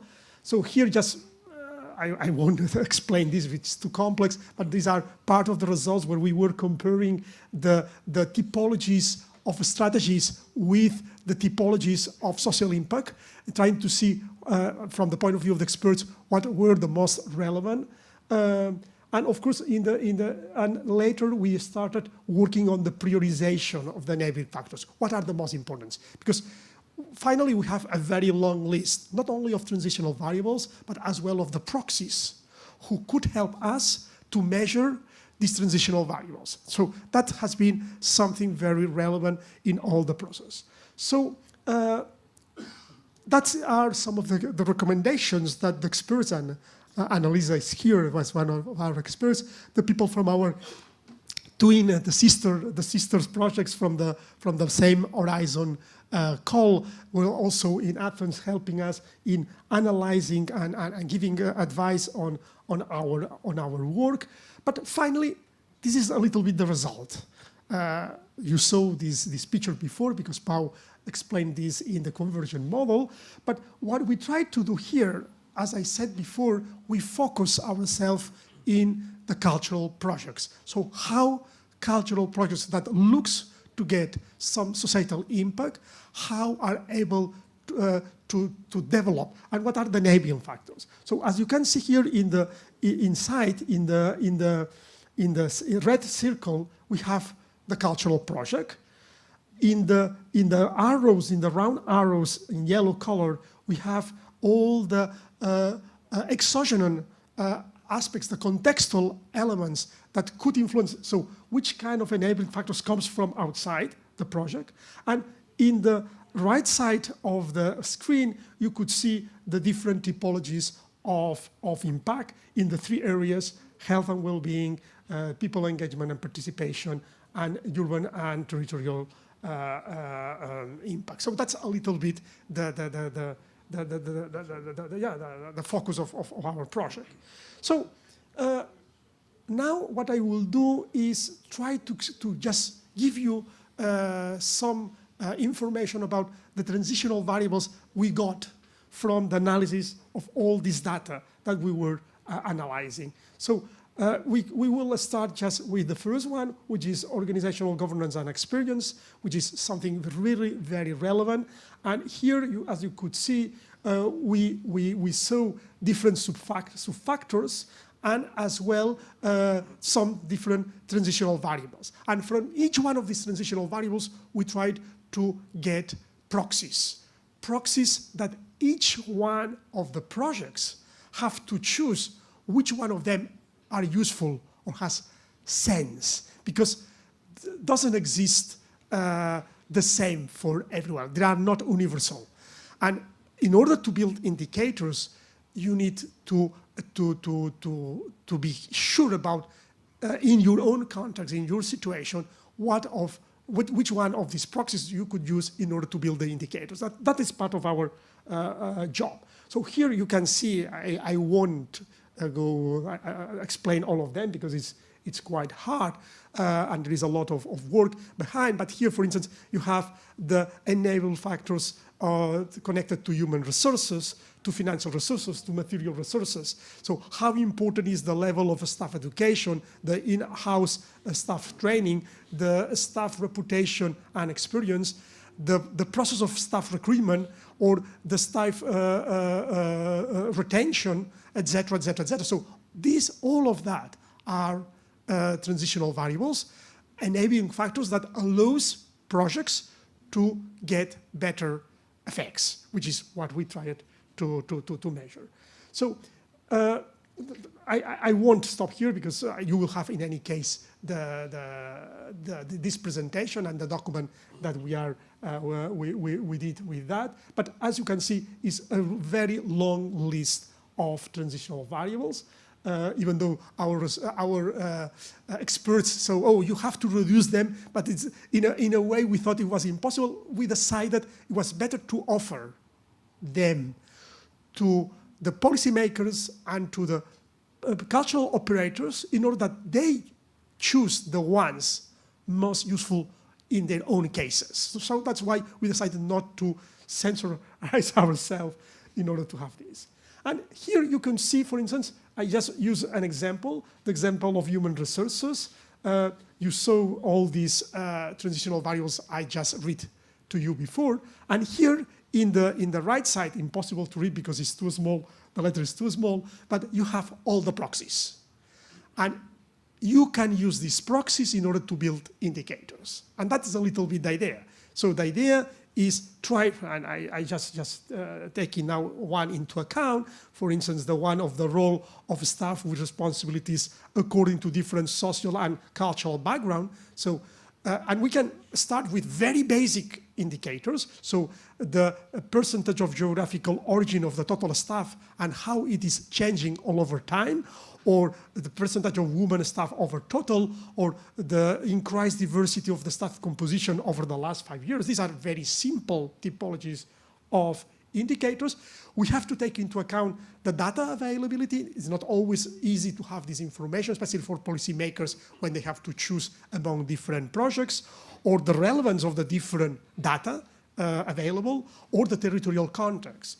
So that's something we also did that for all different, here we were talking here about the interdepartmental collaborations.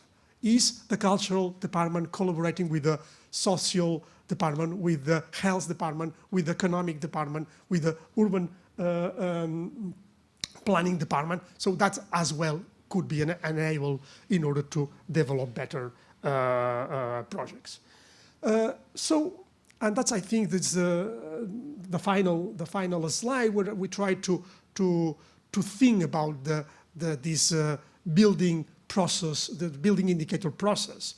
So the people could use the proposed proxies or alternative proxies. They could do that comparing temporal evolution, or to compare different organizations and projects, or to compare between different enabling factors and the outcomes that could be achieved, which is a much more complex approach, but I think it's very clear.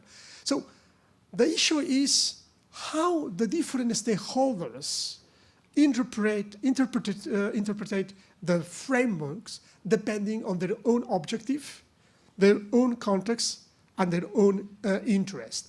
For instance, from the point of view of the cultural professionals and organizations, we think that this framework could be useful to better understand the contextual determinants and endogenous enabling factors, weaknesses, and strengths, so they can act in order to improve them, and as well to improve the governance model and the available resources, because maybe changing some of the available resources, having a long-term strategy, they can improve. So this system of indicators could be useful for them. And of course, it could be useful as well from the point of view of the policymakers, because they could choose the projects that are most effective in relation to their own priorities. Or even they could change their own priorities because the analysis of the context shows them that just, for instance, in an open call, if they, we can think about at the European level, if we use the same criterion for choosing a project, probably we will be not equitable because we live in an asymmetric geographical space. And the values in the east, the south, the north, or the west of Europe are different. The situations in the different cities, even in the same city, there are different approaches. So in a way, these enabling factors, the analysis of these indicators could help you to decide to benefit better some typologies of projects and others because you are not treated them in an equal way, but you have taken into account the diversity of situations. So that's a little bit some of the results that we have been working and we want to share with you these days. Thank you.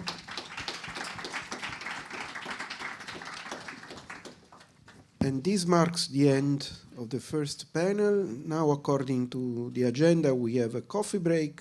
As we have 10 minutes of delay, I propose to reconvene at 11:45 for the start of the next section. Thank you very much.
Okay, we are back.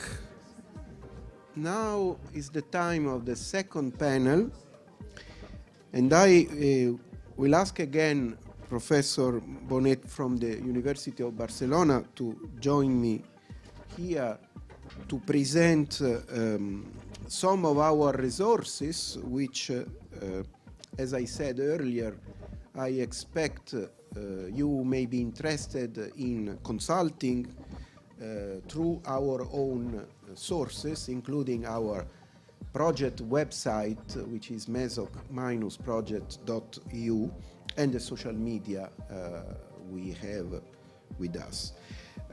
One of these resources is a handbook that is distilling all the knowledge we are gathering, and you were here probably during the previous panel to realize what kind of knowledge this is about. The handbook was not foreseen as an official deliverable of this project, but we felt the need to add it to the series of deliverables, so it's a really work in progress, and I happily leave the floor to Luis to explain to us what it is about, with some slides as support. Thank you. So, as Francisco just said, this is in a progress deliverable. It was not official deliverable, but we thought that was important in this dissemination process to do something which could be useful for the cultural operators, for the policymakers, people that probably won't read academic papers, but in any case needs or wants to learn from our research. So what we did mainly is to prepare, and the book is quite ready. So in a way, it's waiting for some of the results of this conference, especially because the last chapter is about recommendations, and we wanted to get as much from here. But the book is quite ready at this very moment. So in a way, it aims to disseminate the main results of the project and provide a set of resources, texts, and elements for reflection around the topic. So that is the aim. As you could see here in the content, of course, there is an explanation about why, how, and what the MESOC project is doing. And after that, we try to, and it's quite difficult, we try to write in a simple way the convergent model. It's not easy because, as you know, it's a very complex thing. But we wanted to do that, so we are writing this. The first draft is done. Now we ask someone from outside the project to read it, to say, "Do you understand something?" So that's a little bit the idea, and so that's what we're doing. And there is this third part, which is about how we can assess the social impact. So tools in order to assess that. And finally, the book finished with recommendations. Okay, this book is an online book as well. We will have some paper copies so that we will distribute among the partners, among interested stakeholders, and of course the European Commission. So that will be ready in maximum 1 month from now. So I show you some of the parts that we are now working with the designer. So here you can see the 3 areas of social impact that the MESOC project is focused on, and we try to explain all these things. You will see that it's plenty. The book is plenty of color, in the sense that to explain easily things. And the book also is incorporate, of course, some information about the project. Of course, we need to talk about this as well. But we are incorporating many case studies in the book. So the idea is to give resources. So if we are talking about how the sector of digitalization or the sector of cultural heritage could be incorporated on that. So this is a case, and this is a case that was brought by our colleagues from Athens, and it's part of the pilot, the city pilots. So we try to do a summary, because of course we have much more information about this process, about this project, but we try to do a summary, explain why this case is interesting and allows us to illustrate some of the aspects of the project. So we did that with, so here we have another project. This is Fábrica del Vapore, that Fabio was working on this. So that's another project.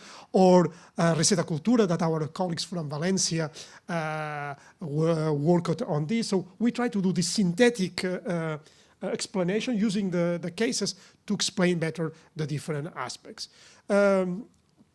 We also do something which for us is very important. So we selected only 3-4 pieces of literature that we thought were interesting for each one of the chapters. So in the chapters, we are talking about an aspect, so the further readings. Of course, we have the huge repository of documents, but we know that people won't read these large amount of documents, so we tried to select the ones we thought were the most relevant. So that is a little bit what the handbook is about. So, and of course at the end there are all these recommendations for cultural managers and funders. And we try to separate both because they are not the same group of stakeholders. And the idea is to try to, and that's what we are writing at this very moment. So that's we want to learn more from you in order to finish it. But we thought it was an interesting tool. So of course you will see now that there are other tools that the project has been developing, and is a way to disseminate better this 3-year project, research project. So that's all. Thank you. Thank you.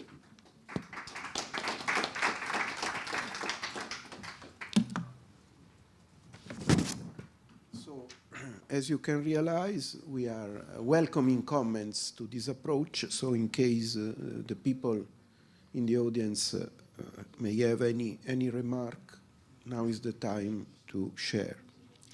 I will continue by inviting Arthur Legal to the floor. Arthur is the director of KIA European Affairs, and he is in charge of the policy briefs of the MESOC project, which is something challenging because we have to distill information to the ears of policymakers. So where do we stand now? Thanks a lot, Francesco. I'll just take the pointer. Yep. So yeah, policy briefs. The idea is that, as you could hear this morning, we've got a complex set of materials.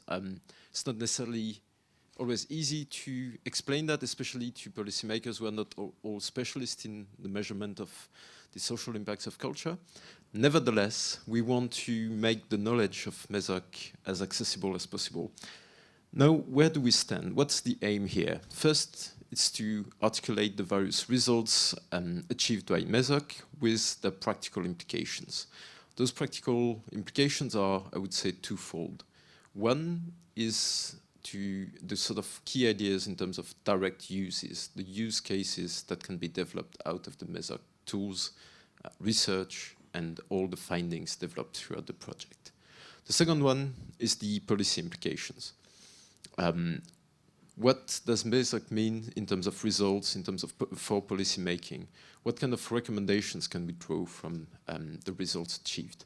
So that's a bit the aim of the policy brief. It's also a bit work in progress. We are sort of in the final stages of that, but of course, that's also something we want to discuss with various policymakers, and we've got a dedicated panel for that this afternoon. First, something that should be mentioned here is that when we started with MESOC, we were convinced that it was the right approach, that we were convinced that it mattered. What I would say is that it matters even more now. The MESOC approach, the sort of awareness of policymakers and of the cultural sector as well, of the various impacts of culture, and especially the societal impacts, is even more important now than it was when we started back in 2019. Here is a graph, but there are many different ways of let's say, looking at that, and you probably can't see too well anyway, but the idea is just to say that, let's say, culture and creative industries, cultural practices are just one part of the equation, and there are just so many hidden impacts that we are trying to decipher through MESOC. And now we are sort of deep diving in understanding that, and now we need to swim back to the surface and connect the findings that we've found below the sea level to rediscuss the, let's say, cultural policies, to rediscuss the way we sort of support culture and creative industries as well to deliver societal impacts. So if we look at, I said it's sort of more acknowledged now than before. We can see that at various levels. We can see that at local level with key policy documents by UNESCO, by the European Commission on the role of culture for sustainable cities. And this literature has been growing in the past years. We also see that now Eurocities, who is involved in the project as external advisor, also have a sort of working group on societal impacts of culture and creativity. So this sort of need to understand the societal value and impacts of the cultural and creative sectors is definitely there. It's definitely acknowledged, even more so than before. At EU level, if you look at this, this was mentioned, in fact, by the first interventions today. The societal impacts of culture is really a core priority. It's embedded in the new work plan for culture. And of course, we used the previous work plan for culture as a sort of basis to develop the MESOC approach. So it's no surprise that we are quite well aligned, but the priority, especially regarding health and well-being, is even more prominent now than it was before. It's also clearly embedded in leading initiatives like the New European Bauhaus, which sort of focuses on togetherness and the sort of social interactions developed thanks to culture and creative industries. And another sort of important document here would be the Council of Europe recommendation on the role of culture in addressing global challenges. And it's wider than the societal impacts of culture, but it's definitely there as well.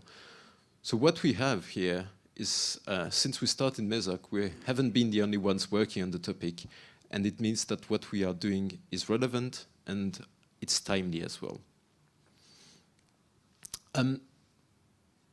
We have developed several tools. I'm not going to go through all of them at all, because that's what other colleagues are doing today. But I just wanted to flag that what we have in terms of tools is not only, let's say, the classic model of developing new approaches. Well, I think our approach is not classic at all. It's quite innovative, first. And second, we are also developing a set of AI-powered tools, which are also quite innovative in terms of delivering new ways of capturing the value of culture. Now, what are the uses we can derive from the MESOC tools? I'm not going to go through all of them. I still wanted to have a slide with lots of content in there, because it's a MESOC presentation, and we are supposed to have that. But if I look at the convergent model or the structural model, you can see it from very different lenses and find very interesting uses for that. If you look at policymakers, be they cities and regions, the model can be quite directly used in order to develop assessment of public policies, but also to make more informed choices based on the experiences reported by the city pilots that were presented by the Milano team earlier. If you look at cultural operators, we've got, let's say, new approaches to help them to measure and track their own social impact. So you can have also very micro direct uses for this kind of operators. And for researchers, of course, one of the key use that I would see for the tools developed in MESOC would be to use the model developed in order to look at other impact areas. I'm thinking especially of the environmental impacts of culture, which is an area very much, let's say, on the agenda today, and most importantly, the potential of the cultural sectors to sort of create behavioral shifts towards more environmentally sustainable attitudes is something that is sort of very much thought for, but it's not necessarily well measured yet. In terms of policy recommendations, we'll definitely call them preliminary. I think that this is something that we really need also to work on more together. But anyway, I think a couple of things can still be derived, especially from the work that has already been published as part of MESOC. First, when we look at culture as part of the landscape of policy areas, what comes out quite clearly from the first findings of the MESOC deliverables is that the priority on culture should be higher because it is a strategic element in public policies, and it is something that does generate important social returns. So the sort of space in the policy agenda of culture should definitely increase. That's one first thing. Second thing is that there is a clear call, be it from the city pilot experience, from the Delphi survey that was presented, there is a clear call for more adequate support to cultural projects with social impacts, for earmarking additional funding to that. Probably the second batch of recommendations should be more about thinking of what should be the right level as well to target those recommendations. We have quite a, let's say, multi-scale approach in MESOC, and what comes out quite clearly is that a lot of what we are developing is context dependent. So the particularities of each region, the particularity of each city, the contextual elements should be taken into account to strengthen the right areas of action and to deliver the most impact. The second thing I would say here is that depending on which level you are, there are important enabling conditions. We mentioned policies, we mentioned different types of, let's say, enabling conditions like skills, like the open spaces of cooperation, and also the need to bridge the gap between various sectors. And that's particularly important to nurture the societal impacts of the cultural and creative sectors. And then there are more specific recommendations on gender equality as well, but this will be presented later on, so I'll drop this. One very important finding as well, it's not really yet a policy recommendation, it's more a practical implication here. But the solutions developed in MESOC should actually be further deployed, tested, prototyped. So one of the key things that we are seeing is that we do need to, well, we collectively, not necessarily only the MESOC partners, but we as interested stakeholders, we should be working on developing a broader network of local, regional authorities to test the various tools developed in MESOC. And of course, we can assist in this process. Another thing is that we mentioned the relevance of the, let's say, different local contexts, and MESOC can help in prototyping local cultural observatories. So that's also something that could really help in, let's say, redesigning public policies at city level. And this is something that many cities are actually trying to develop, and the MESOC model can really help in order to develop that. And one important aspect also in deployment of the MESOC solutions is the sort of new issues, addressing new issues. The theory of change approach, for instance, could really help in addressing access to finance issues, because the impact investors also apply this kind of theory of changes approach, and including the right, let's say, ingredients from the MESOC model could really help to develop an impact investment model for culture, which is something that doesn't exist yet, and that could really have drastic impacts. Last thing I would say is, briefly mentioned that at the beginning, but we covered some societal challenges, not all of them. We went a bit overboard, as some colleagues explained, but we have other societal challenges that culture can help to address. And by further testing, further deploying, further considering, let's say, how the MESOC model works, we could look also at very important issues like environmental impacts. So that's pretty much what I wanted to share with you today. I don't have, let's say, the full package of recommendations yet to share with you, but that's a bit the direction we are taking, looking at use cases, looking at practical recommendations, and looking at further steps that can be taken. So yeah, thanks a lot, everybody, and looking forward to discussing this with you further.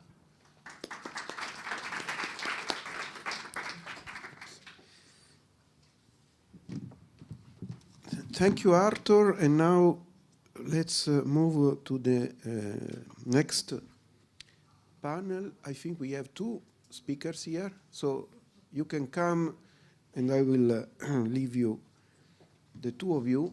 I couldn't see you.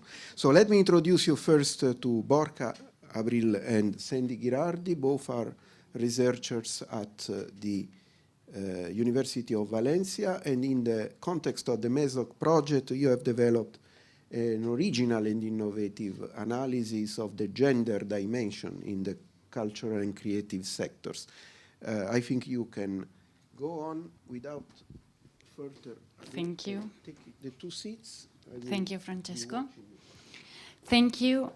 Before to start, I want to thank all the members of the Econcult team that has contributed in this huge and intense research that we have done on gender and cultural and creative sectors that we start more than a year ago.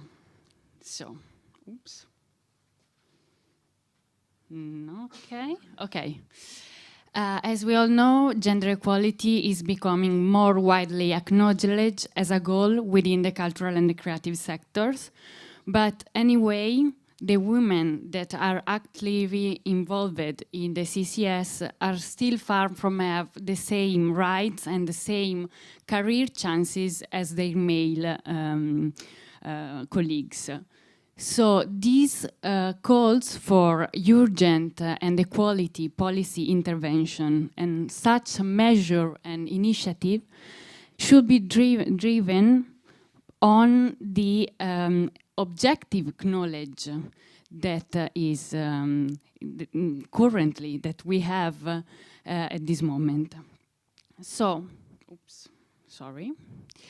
So this study is the first attempt to recollect what kind of information do we have on the role played by women in the cultural and creative sector today. And the work has been structured on two different strands. The first was a systematized review of all the global academic literature that has been published on gender and CCS. And the second one is an analysis of the cultural database provided by the National Statistical Institution of all the EU countries. Now I'll let that Borja present you the first study. Thanks.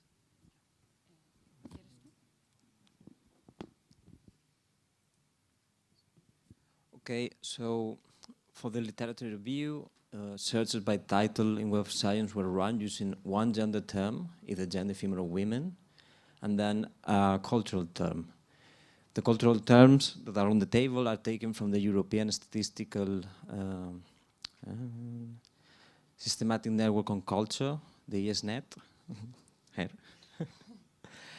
And okay, so each relevant article was categorized in one of the 6 functions, at least one of the 6 functions, plus participation. And this is showing the domains and the functions on top. So a total of 174 searches were run, with 6,631 articles being finally selected. Most of them, about 37%, were related to the audiovisual and multimedia sector, followed by performing arts and book and press.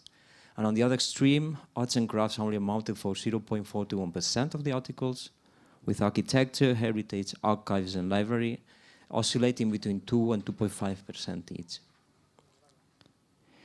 Now, comparing the domains for each function, we can see that the preservation is sorely missing in all domains, except for archives, that management and regulation is missing in visual arts, performing arts and advertising, and that the creation is underrepresented, especially in audiovisual and multimedia and also advertising.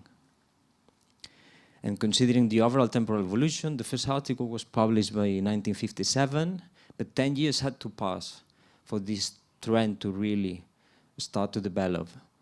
But after then, after 1967,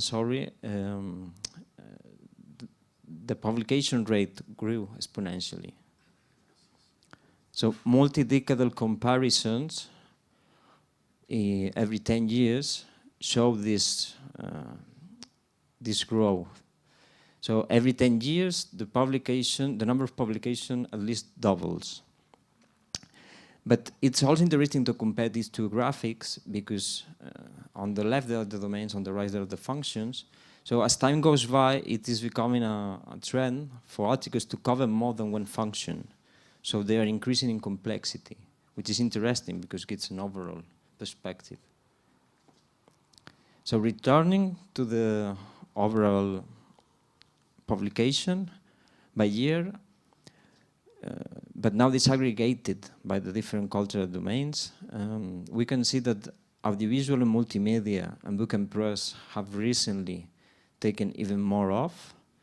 And as a side note, it's interesting to see that the first article published in '58, that at least was included in this selection, was an audience study from a movie, but it wasn't until 1973 that really this tendency became grounded. And it was thanks to the contribution in 3 domains where women were more often than not part of the main task force. And they were archives, libraries, and book and press. So these were just some examples of analysis that are possible to run with the data set. And one of the conclusions from this are that the publication rate on gender and CCS reflects the broad increase in interest in the topic, and that investigation and publication, in particular about heritage, library, archives, architecture, and special arts and crafts should be incentivized, and that research in the functions where the role of women is less emphasized, such as preservation and conservation, except for archives, management and regulation for visual, performing arts, and advertising, and creation for audiovisual and multimedia should be promoted. Additionally, the dataset is to be open access, and it could be in the future incorporated to the MESOC Toolkit and Serapeum. And now focusing the European cultural and creative sectors statistics, a guide was developed within the project for statistical institutions and policymakers to visualize and promote the woman's role in culture. So the guide gathered grounded suggestions and recommendations to adapt existing survey instruments and to develop international comparable polls. One part of this guide took the data from a report review. Took the data from the UNESCO European reports published between 2013 and 2022. So 30 reports were included in the end. And one of the main conclusions that we could gather from these 30 reports, taking the gender perspective into account, was that they share some frameworks that were used as laying the foundations for change. So one was the human rights perspective, another one was the culture's transformative power argument, and the last one was the sustainable development. Another issue that we found was that what was called the cultural and creative sectors paradox. So women show the most interest, but they also found the greatest barriers in order to pursue this interest. And also, the cultural creative sectors are regarded as very open, as the world of art, but then of course there are a lot of gender biases and barriers that women have to face in order to pursue them. So consumption and education were spheres where women show the most interest, again, but they couldn't advance their careers in the end. And regarding employment, among the 30 reports, we found 10 topics. They were not always present in all the reports, but some of them were always there. So there was segregation, salary difference, employment conditions, worse employment conditions, worse decision making a leadership position, difficulty to access to resources and influence networks and funding, less presence and visibility, risk recognition and acclaim, having to deal with stereotypes, non-shared domestic and caring responsibilities, and even sexual harassment at the workplace. So now Sandy will explain the second part. Yes, thank you.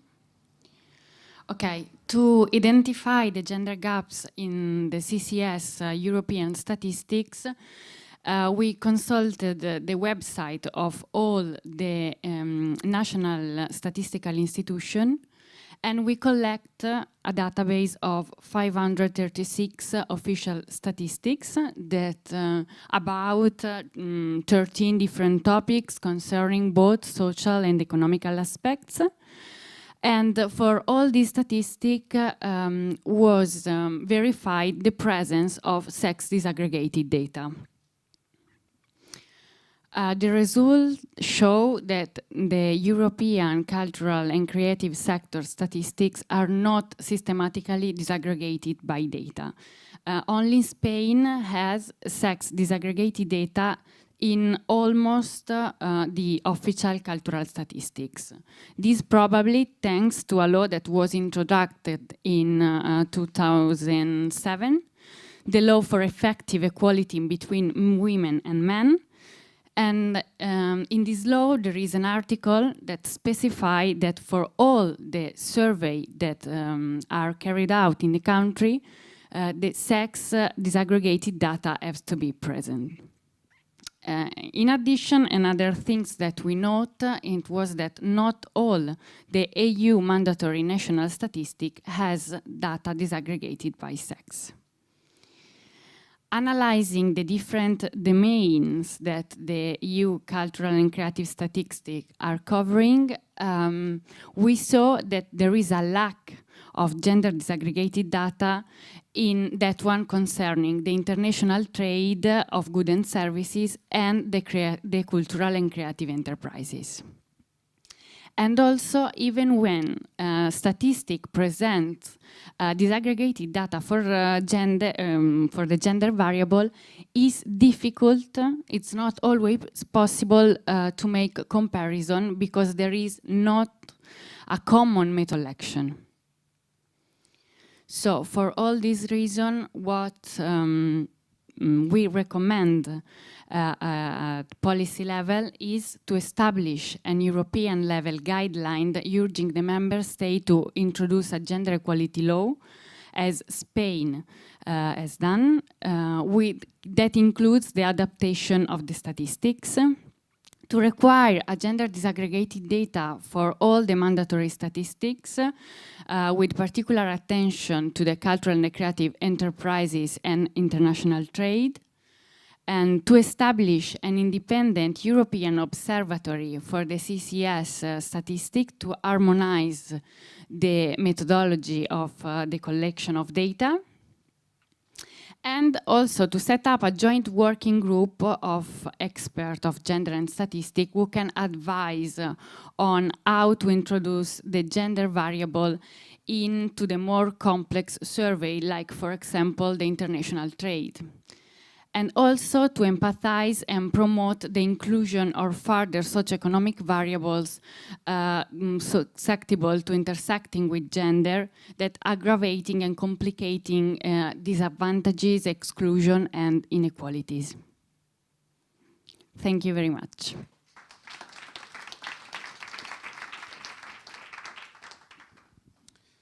Thank you both. And this is the end of the second panel about resources. Now, I think we have more or less recovered from our delays. We can move to the third and final panel. I believe there will be one or two speakers at this panel. Bojidar, are you joining the floor or not? No, only Sanda. Okay, so let me welcome Professor Sanda Martincic-Ipsic from the University of Rijeka, please, who will introduce us to one of the tools, the IT tools that our project has developed, the so-called MESOC Toolkit. I will leave to her to explain what it is about, let me only mention that this is evidence of the strong multidisciplinarity of our project, which was written well before the pandemic, but also well before the artificial intelligence revolution that now everybody is perceiving, because, for example, of the major search engines that exist in the state of the art now allowing you to make questions to a machine and receive answers which apparently make sense.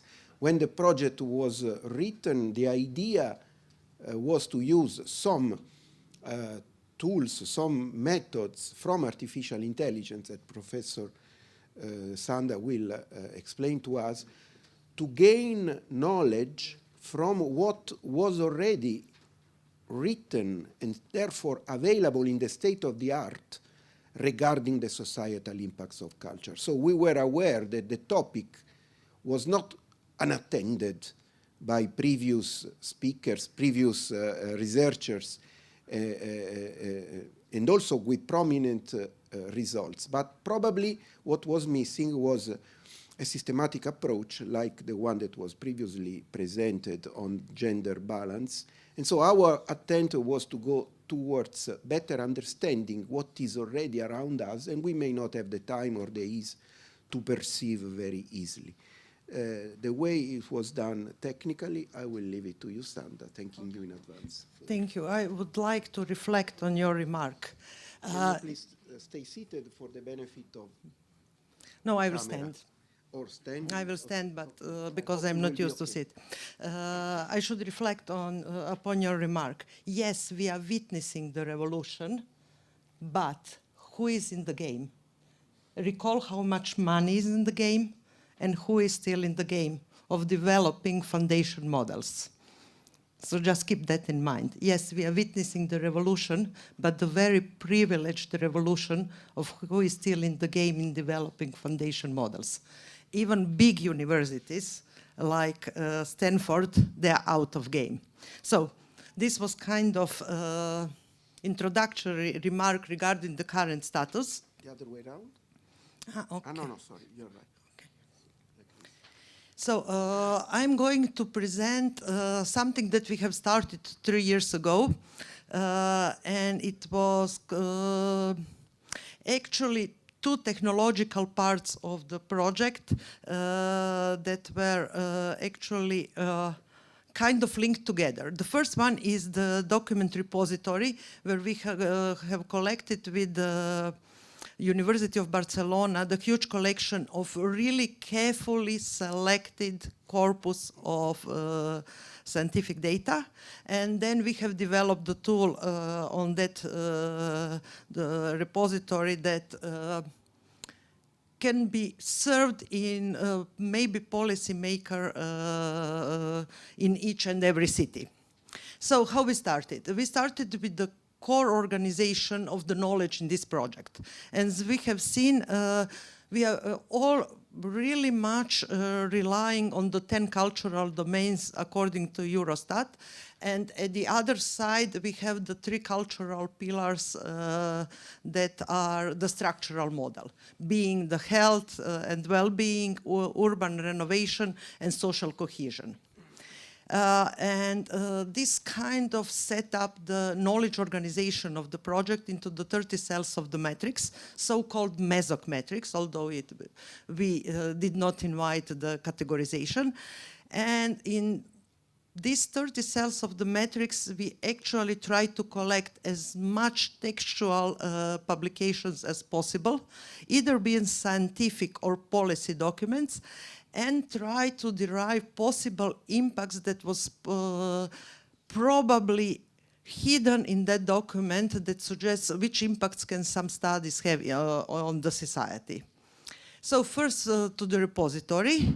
Actually, this is the database that collects a lot of information on scientific and policy documents and enables the search or querying classical database search of the data, and this data is enriched with a lot of metadata regarding the location, the categorization, the abstract, authors, year, and so on.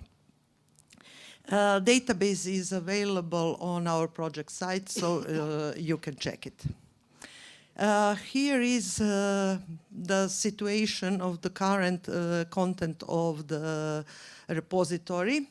And I should point out several weak points, so to say.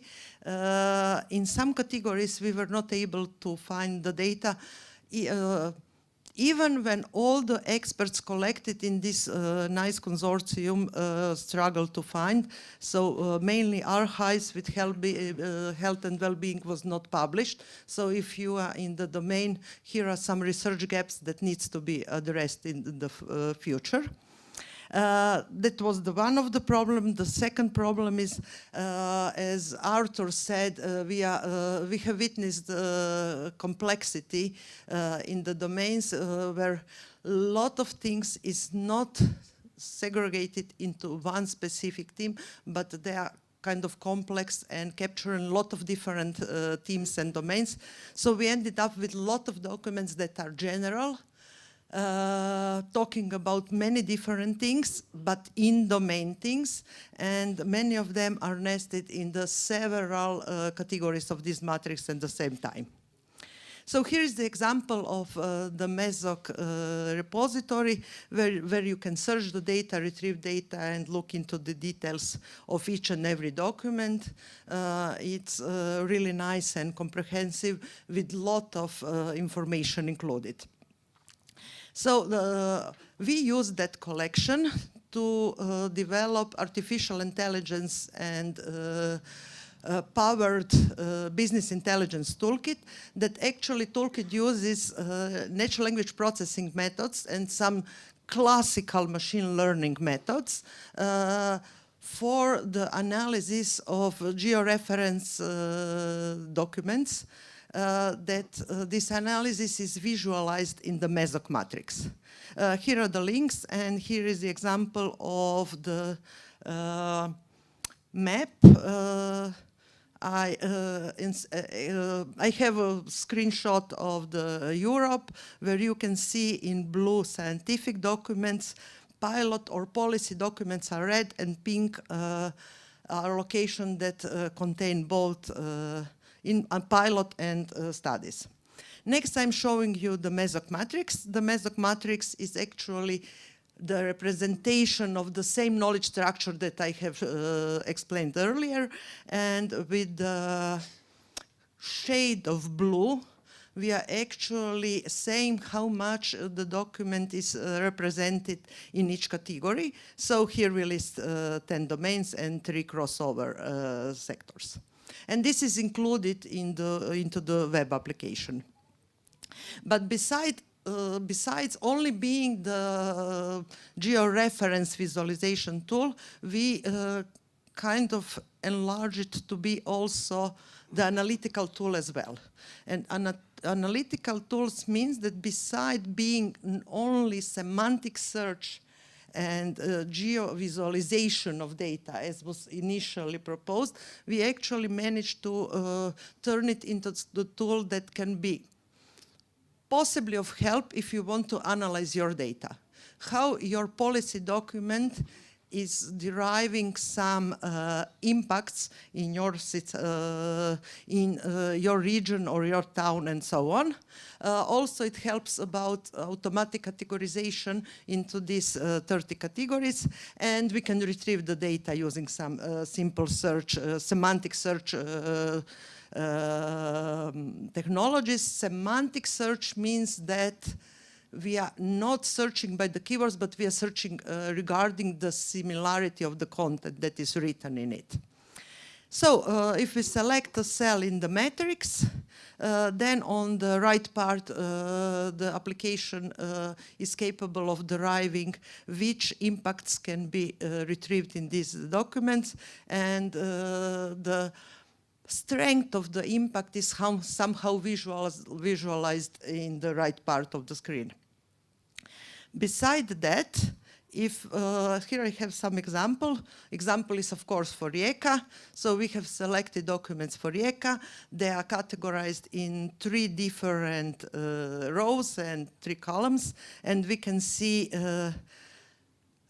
that some impacts can be derived. These are mainly documents related to European Capital of Culture. And now I should take a look. So here is develop contact between generation as the topmost impact. And if we look further, here we can list the documents that are, all documents that are associated. Bottom part, we have documents either with this similar impact about impacting the generation contact, or regarding the content that is related to the capitals of culture. So this is the main screen, which is capable of visualizing the static data that is already present in the this really nice and carefully crafted collection. But then we actually developed the whole natural language processing pipeline that is capable of analyzing your data. And by that, it was published in the paper recently. And here we actually crafted classification with 2 random forest classifiers with the probabilic output distribution that is capable of saying where your document is probably nested in this knowledge organization map, and how much is associated with that category. I will skip the results because the results have proven that this kind of works really decent. Probably the most important part is how to conclude about which impacts are we talking about. And for the impacts we used something that is actually used now in the big transformation model. We used actually the projection into the semantic space, and in semantic space you can derive semantic relations between the data.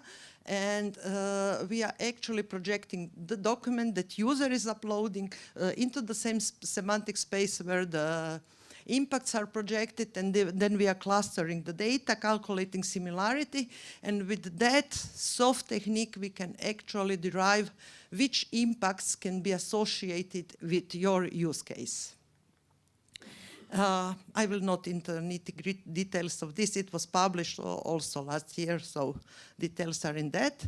How does it work? For each impact, we are actually calculating the semantic space around that impact. And you can see, for instance, here I have new amenities, and keywords are close cultural amenity, diversity, cultural amenity recognition, and so on. So it's a kind of semantic expansion of that impact that was not crafted with outer knowledge, but that was retrieved for the careful collection that we had in the data repository. So I think this is a nice result, because with this semantic expansion, we have a better definition what impact can be. So, as I said, we have 2 scenarios to use. One is browsing, and the other one is analyzing. I will quickly go through this analyzing, because I think that's the most useful use case for the users. The user can upload the document, select some really necessary information like location, language, and type of the study. And then the user has a listing and can analyze the data. Additionally, we have provided 2 things that the user can manage the documents that he had uploaded, and the user can also give us a feedback regarding the automatic classification into the knowledge base. The user can also send us feedback, and the toolkit is available in this, at this link. So at the end, I would like to thank the authors, mainly on the toolkit part. was University of Rijeka with a lot of knowledge from Francesco Molinari. Thank you, Francesco, because you were the key to define all the impacts that are now. Actually, Toolkit is implementation of your mental model. Regarding the content, he is the one to complain. Also for the repository, the main author is Božidar Kovačić, here present in the audience, and with a lot of help of Pablo Fernandez Compan, who was taking care of the quality of the data in the repository. So thank you all. Hope that you will use the tool, check it, and you will find it useful, hopefully. So looking into your feedback. Thank you very much.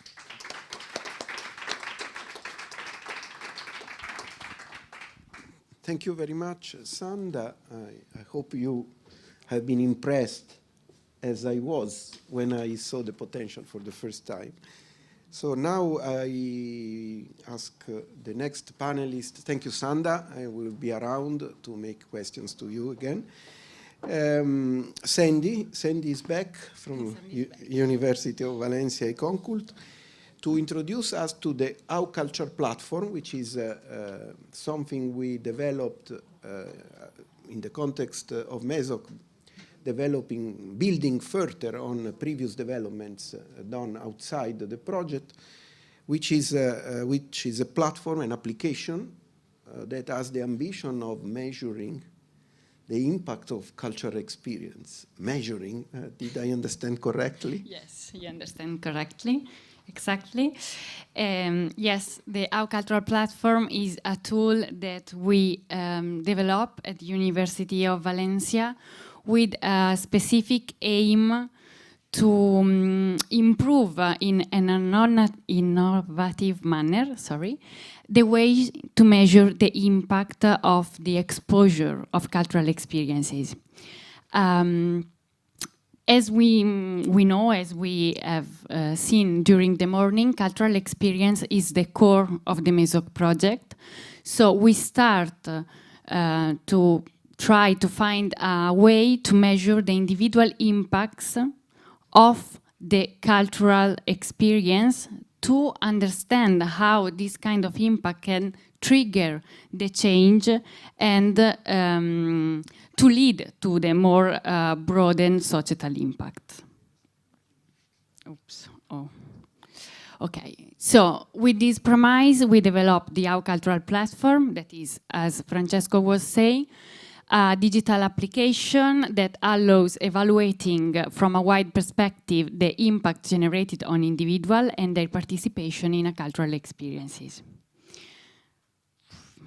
With the application, the aim of the application, as we said, is to measure these kind of individual impacts, understanding the process that trigger a change starting from the culture.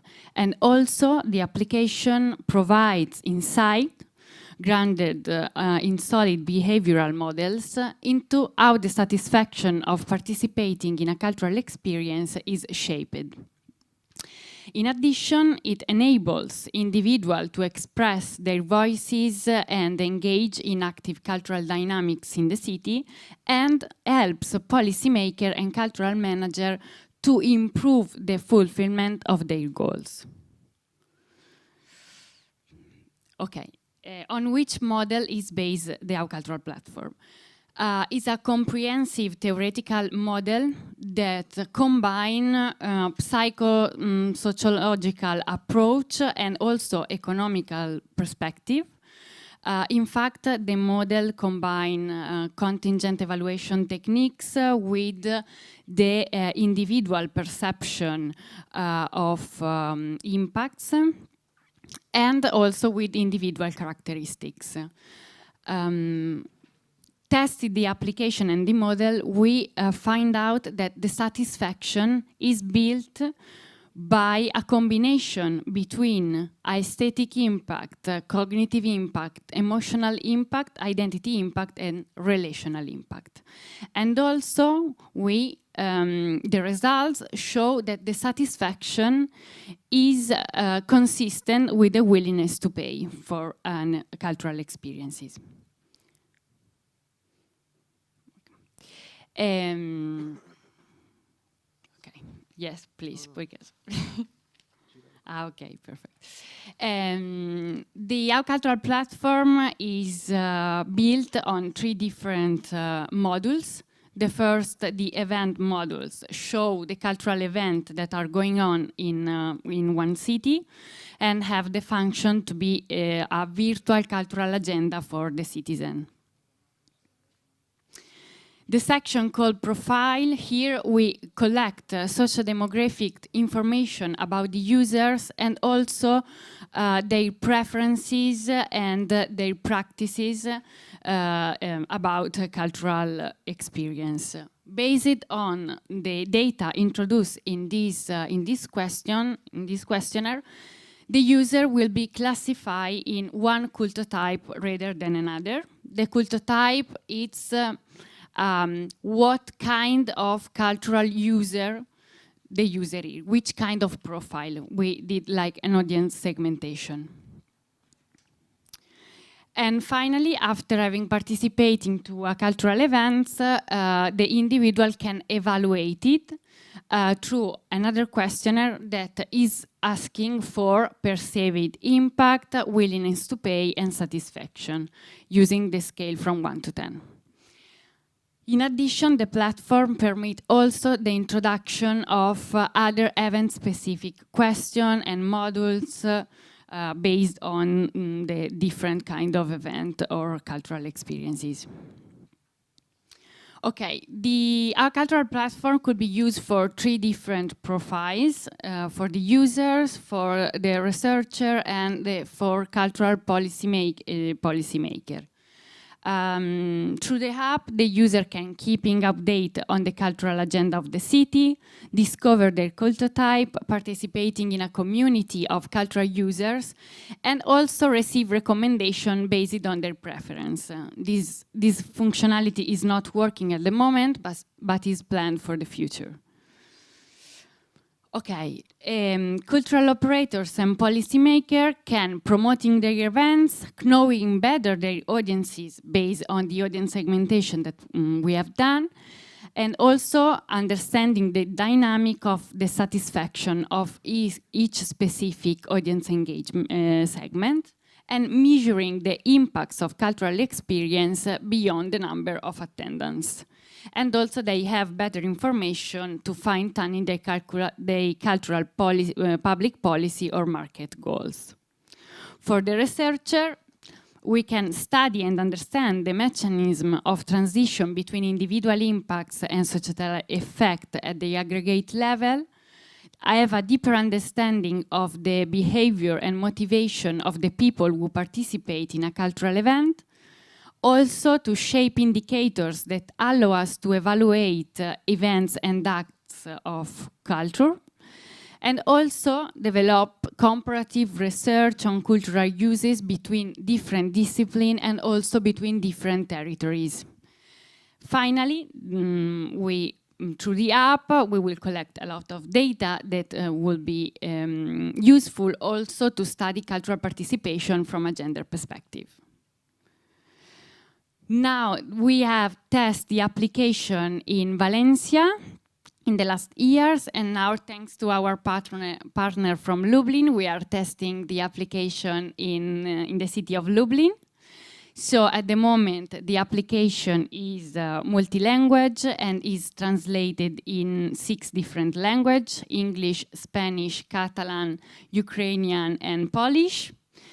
We are now in a phase to improving the design and the restyling, and also for the next step was what I was saying before about the recommendation. We hope to generate enough information and knowledge to develop intelligent, transparent, and participatory recommendation algorithms that can contribute to broadening the diversity and improving the sustainability of the CCS. Thank you very much. This is the QR code and the link to the web application.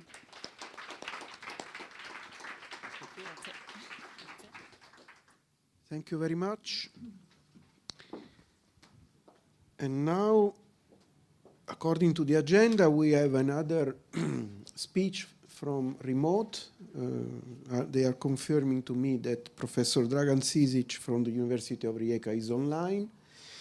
His job will be to introduce us to another tool which we developed, still based on artificial intelligence. Hello, Dragan, welcome.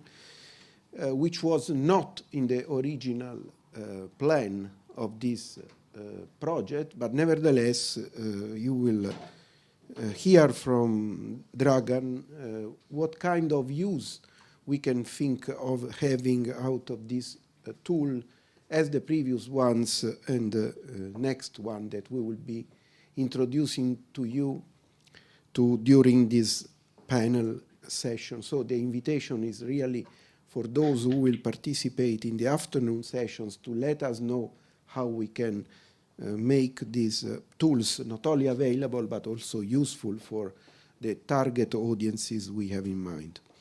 Dragan, you can start whenever you want. Thank you. Greetings from Croatia.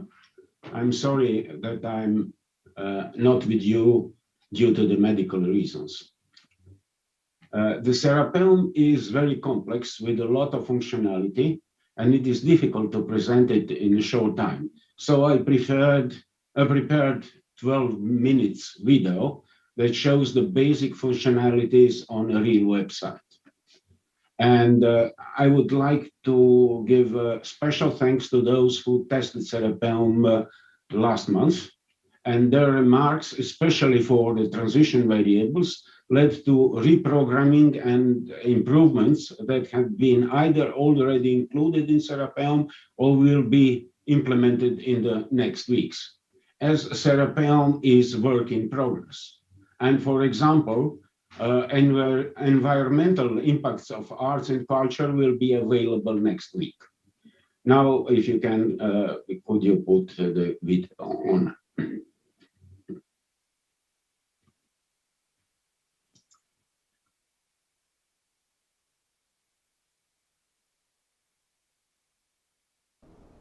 Hello.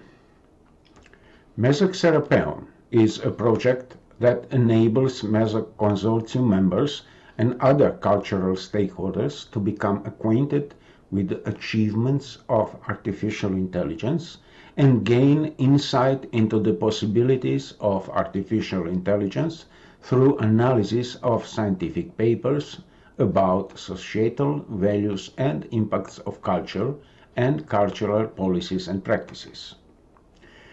Project use transformers, state-of-the-art deep learning models used in natural language processing project tasks, and here we use it for language translation, question answering, summarization, semantic search, and text classification. MESOC Serapeum projects consist of following parts: search, analysis, transition variables, indicators, taxonomy, and tools.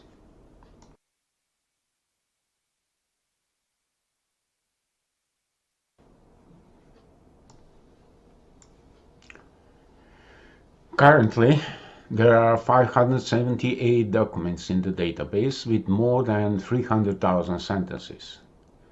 And there is a classic search on the articles, but in order to search for cultural artifacts, literal matches of query words is not sufficient, and therefore semantic search is used. Semantic search is a technique that uses machine learning algorithms to understand the content, intent, and meaning behind the user's query, rather than relying solely on keyword matching. In Serapeum, semantic search is implemented for search of similar articles, search on paper abstracts, full text search, single paper search, and search on transition variables. Let's try the document semantic search.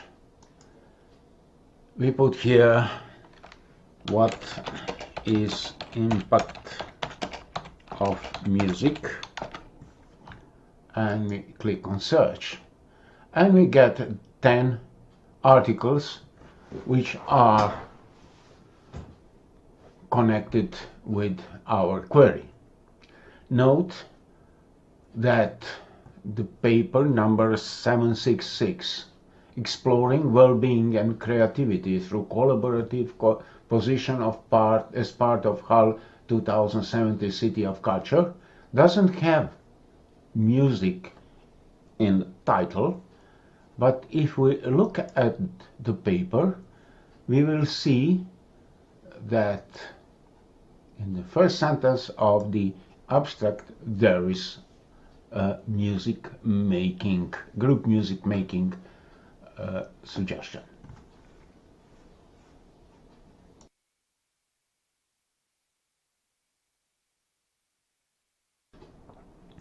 In the analysis part, we start with particular document analysis. So for each article, there is not only description and abstract, but there is also article analysis. So we click here, and we see that for each article, deep learning models are used to find keywords, transition variables, summary, then to find category of article, find social impact of article, see word cloud from article, create article semantic search, find semantically similar articles, and at the end, knowledge graph for article.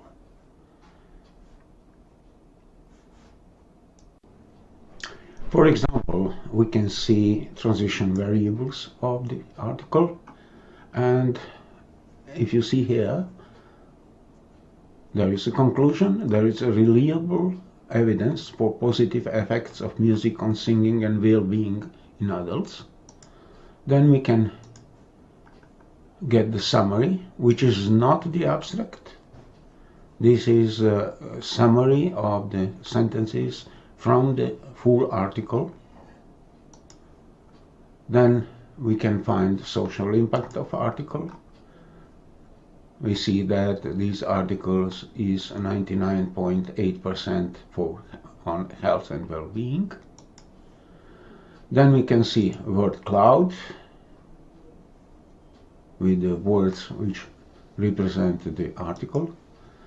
Then there is also semantically similar articles, so we can see which articles are semantically similar. And at the end, there is also a knowledge graph for the article, and you can see the artifacts and connections between them. There is also a document map, presentation of the geographical area that articles is about, and you can see, for example, what articles are connected with Ireland, for example.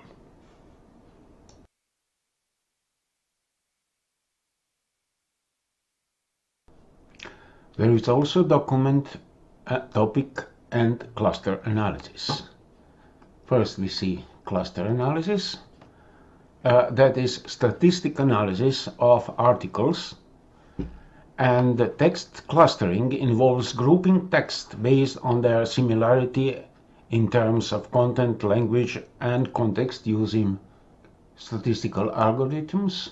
And here you can see each document with its cluster and how the documents are near one to each other. This is for cluster analysis.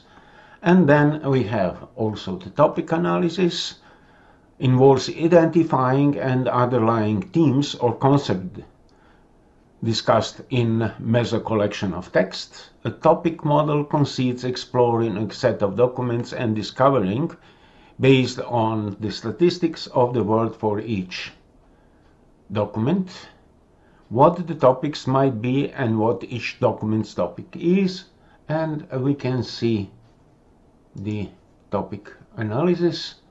You can see here the topics, for example, and the clusters. And if I click on art, you will see that the art is mainly in cluster number 5. In cluster number 1 is research, but it's not only the research, and so on.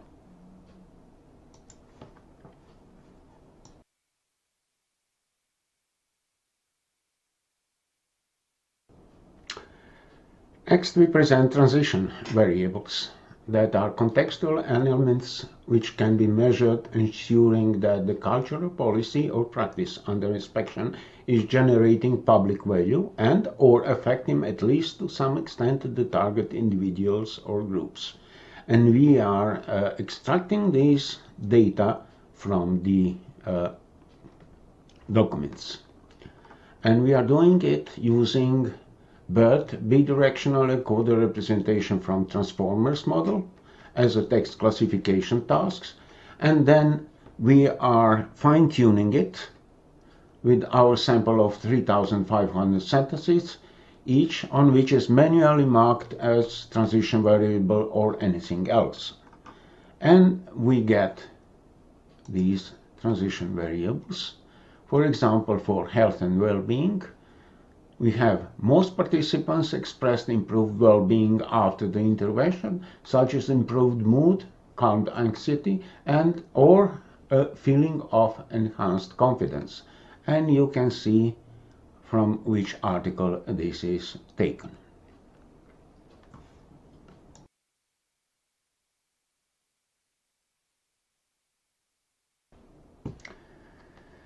Subsequently, from documents, MESOC taxonomy is created. The MESOC taxonomy is not simple vocabulary, it's rather unique knowledge base.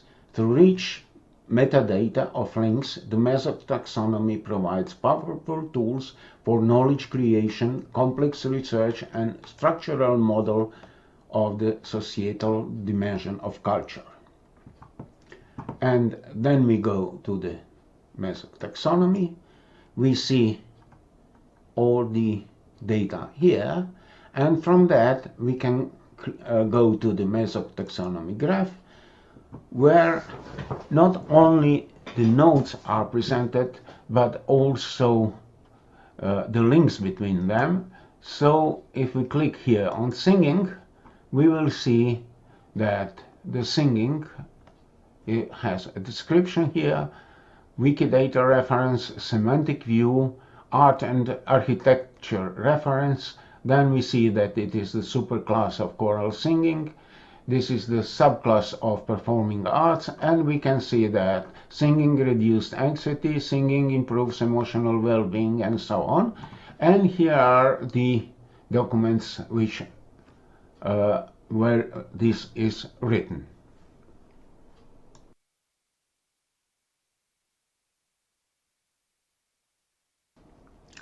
At the end, social impacts, as the term which describes the changes in the quality of life, health and well-being of the persons, have been generated. For this, we are using Dialog GPT, that is the engine that is used for Chat GPT, and we have impacts of culture, MESOC-defined impacts, and policy measures. Let's see MESOC-defined impacts. For example, let's go on advertising and its impacts on health and well-being. We see that it encourages unhealthy behaviors. Advertising can encourage unhealthy behaviors by promoting products that are harmful to health, such as tobacco products, junk food, and alcohol. And we have all here 10 impacts. Then we can go back and see the policy measures. For example, let's see the policy measures that could increase the impact of culture to health. First is develop community art programs then encourage arts-based therapies, encourage cultural exchange, and so on. Thank you.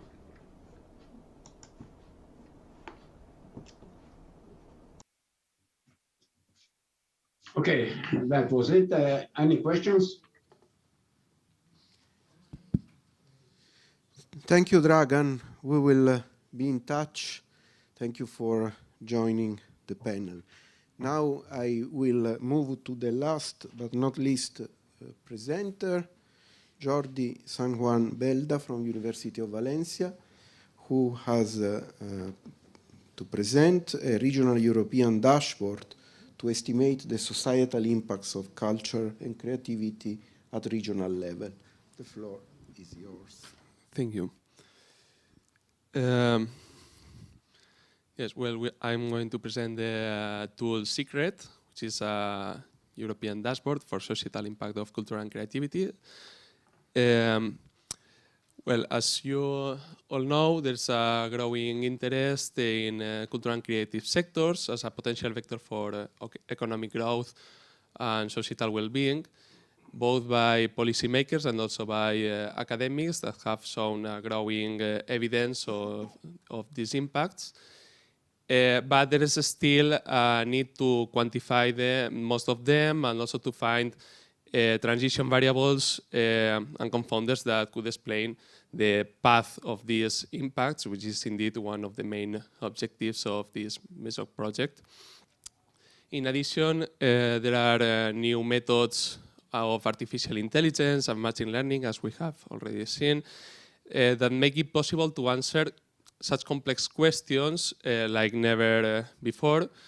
In particular, we are using causal forest, which is a rather novel machine learning technique which combines the high accuracy of machine learning methods with causal inference, because since we are interested in causal impacts, not only in statistical correlations.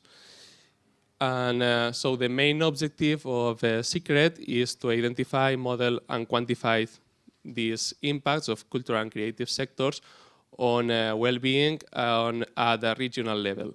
That is, we focus on the macro level. For this purpose, we use data from 2008 to 2019, mainly from two sources, from the labor force survey for the data of employment in cultural and creative sectors. We use the classification of proposed by the other project for the European Commission, measuring cultural and creative sectors in the European Union, which will be briefly presented tomorrow, and in which the Concul team were directly involved. And for the well-being, we use the approach of the Better Life Index, the regional version of the Better Life Index from the OECD. So the territorial scope is the intersection of the European OECD countries. Unfortunately, not all the European Union countries. Well, the indicator, the dimensions of well-being covered by the Better Life Index include several different aspects covering material conditions, quality of life, social support, also subjective perceptions, and the sustainability of well-being over time. We have 11 dimensions, including 2 negative indicators for environment, which is air pollution, or for safety, which is indeed homicide rate, so it must be borne in mind for interpretation. And well, the overall results are these ones. We have discovered some positive impacts for dimensions like education, health, income, or jobs. It is not statistically significant in some other dimensions, and it is indeed negative for environment or surprisingly for life satisfaction. Also, the model quality is assessed based on the goodness of fit of the model and thus its reliability. So we must be cautious with the results of the low quality models, and it is indicated here. Well, but these general effects have a huge heterogeneity among regions. The effects can be very different from one region to another. So we have developed the SICCRED dashboard to explore this heterogeneity.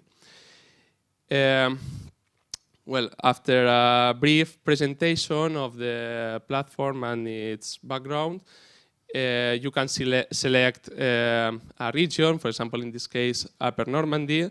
The first information you get is about the cultural and creative sectors of the region, and also compared with other regions with similar GDP or other regions with similar population. Then you can choose the dimension that you want to explore. In this case, for example, community. And then you get a brief explanation of the model that explains the community, the effect on community, and which variables are introduced in this model and why. Very briefly, because the fundamentals of these models are quite more complex, especially in the causal inference logic. Well, then we first have the quality of the model, which in this case, for example, for community, it is low, so we must be cautious with the results. But anyway, then we get, well, the indicator for community is the percentage of people that believe that have a friend to rely on in case of need. And we can see the value for this region, for Upper Normandy, and compare it with regions with similar GDP, with similar level of CCS, and with similar population. And also compared with all the sample of regions, which in this case is a bit lower. Then we move through to the impact of cultural and creative sectors as producers of cultural experiences on the community indicator. We see that the effect. Well, I didn't say so. I go back to say that the interpretation for these results is the effect that 1% more of employment in CCS would provoke on each of the indicators. So I come back. And for the community in Upper Normandy, it would be 0.37, which can be compared with the average effect, which was lower, 0.21, and also with effect on other regions with same GDP or with same population, which is higher for Upper Normandy, but it is more or less at the same level as other regions with similar levels of cultural and creative sectors. This part is a bit more complex to interpret. Why this effect is higher for Upper Normandy than the average? The explanation for this can be obtained from the rest of variables that make up the models. These variables influence the effect of CCS on the dimension of well-being by moderating it or by intensifying it. They can be understood as enabling factors or as clues for to find transition variables. Starting from the average effect, we can see in this first plot how the value of its variables contributes to make the effect of the regional effect of CCS higher or lower. For example, in this case, we see that the education and the foreign-born population play a negative role. They negatively contribute to the effect, but this must be observed together with the graph below, it represents how the region is ranked in each of these, the value of the region is ranked in each of the variables. And in this case, for example, the values for education or for foreign population are below the average. So probably that's why the contribution is negative, and it could be positive otherwise if the values were higher. But this is not black or white. The algorithm also takes into account the interaction between variables, and this can be observed in the other plots in the right, where the contribution of each variable to the effect of CCS is plotted with depending on the value of the variable. So that we can see, for example, that for in the bottom right, that for the percentage of urban population, the effect of CCS is reduced for very rural areas, regions, or for very urban regions, but it is intensified for the regions in between as general patterns, because we have also the interaction with other variables. Then we can compare the regional effect on each of the dimensions with the average effect. We see, for example, for the case of Upper Normandy, the effect is lower for education or for income, but it is higher for health or even for life satisfaction, despite the fact that the effect is negative on average, it is positive for this region. So, and then we finally have a map where we can compare the effect for the dimension we are observing. In this case, it was community. We can compare the impact in each of the regions. That can be very, very different, as I previously said. Well, what are the implications of this? We see that in aggregate, culture and creativity have a huge potential to improve well-being at regional level in aspects such as the health, education, jobs, income. So the cultural and creative sector should be a strategic policy target, but they can also provoke some adverse effects that should not be underestimated, in particular, for example, on environment, so that the strategies for their minimization should be incorporated into the very design of the cultural policies, or also in other complementary policies. And finally, given the heterogeneity of the results between regions, their particularities should be taken into consideration into account in the design of cultural policies. And for that purpose, we have developed this SICCRED tool that is at your disposal, and for every policymaker or interested stakeholder. And I hope it will be helpful. Thank you very much for your attention.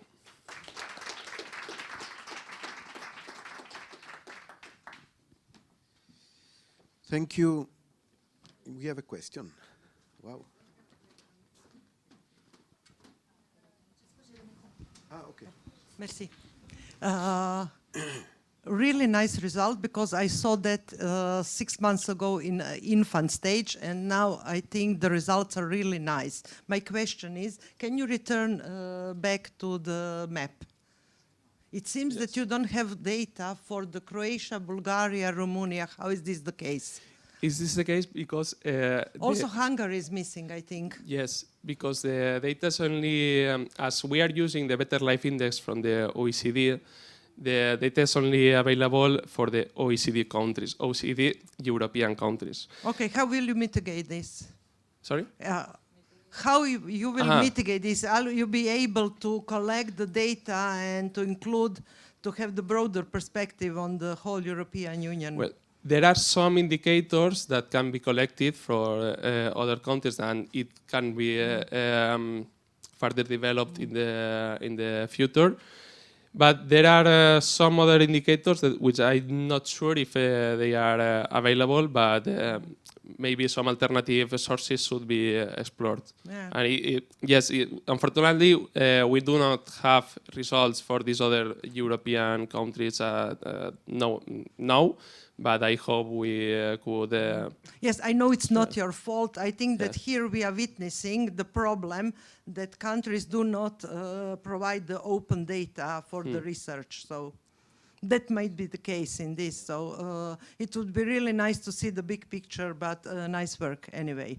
Thank you. Thank you. Thank you and congratulations. This is very, very suggestive and interesting.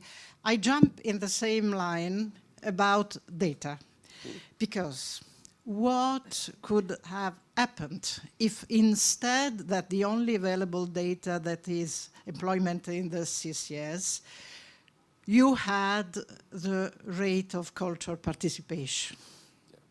I imagine the change would be absolutely dramatic, and some inexplicable connection, like a negative effect on life satisfaction, would be reversed.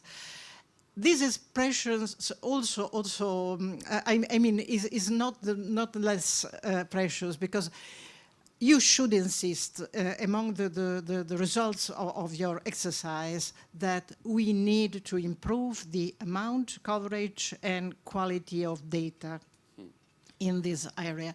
Otherwise, and I suggest that as a sort of follow-up, you could maybe try a sort of small experiment with the EU-SILC 2015 data, alas. The last available are only 2015. On cultural participation, I think the model will be really a bomb. But however, congratulations. Thank you, and I take your suggestion, because it would be really interesting to have very good data and for all the years on cultural participation. But I will try this little experiment. Thank you. Anyway, Annalisa, the hypothesis that is behind this model is that if we have more people working in cultural and creative service, then probably they will produce more cultural experience. That means that more people were exposed to cultural experience. So I'm not completely sure that the change should be so big. I appreciate that. Microphone. Sorry. Of course, it is reasonable, but part of cultural experience is also related to the existence of a stock, or something that is not requiring a continuous flow of new products to be consumed. Think of people, I'm thinking of the Culture for Health project, for instance, and the point is that, of course, you need operators. So, of course, there is a logic there, is a very strong one. But sometimes they work with very little. I mean, the potential effect of one single operator when inserted in a very good project or activity is very high. So I think that the experiment could be worth trying. And however, of course, the idea of thinking that the more people works in those areas, the more, especially your better life index could be moved, is sound, of course.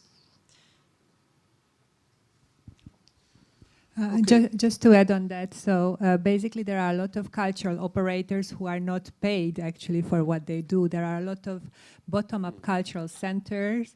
For example, one of the pilot projects of the Culture for Health project was done from 5,000 euros, and none of the artists were paid, none of the workshop deliverables were paid.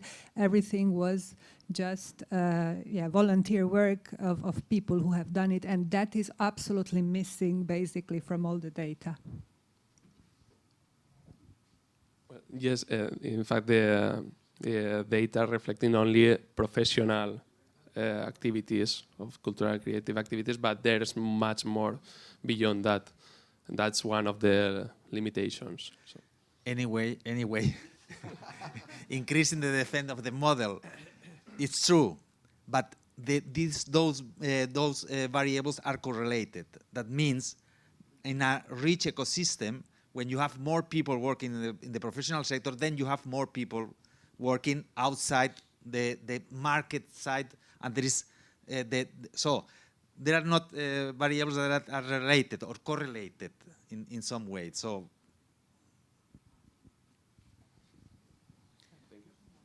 Okay, anyone else?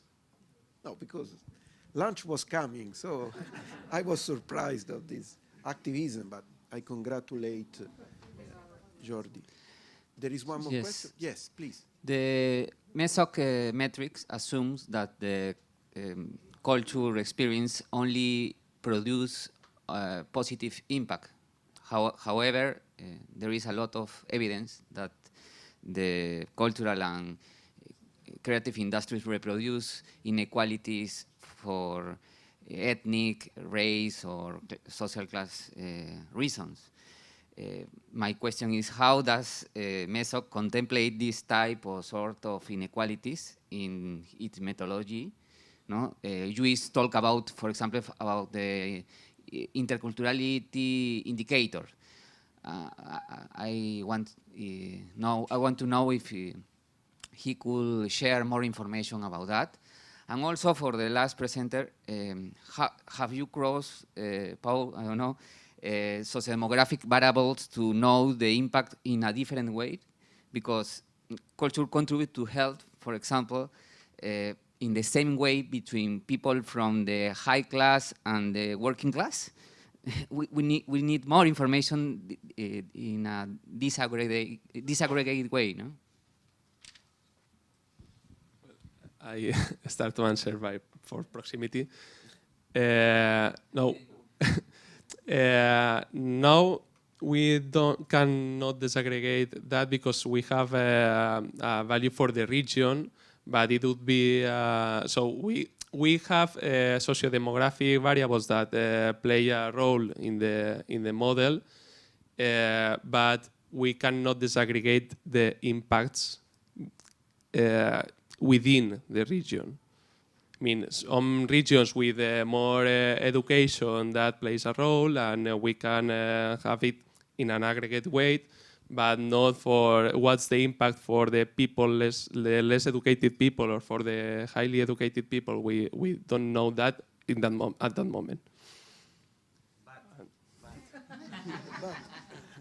But sorry.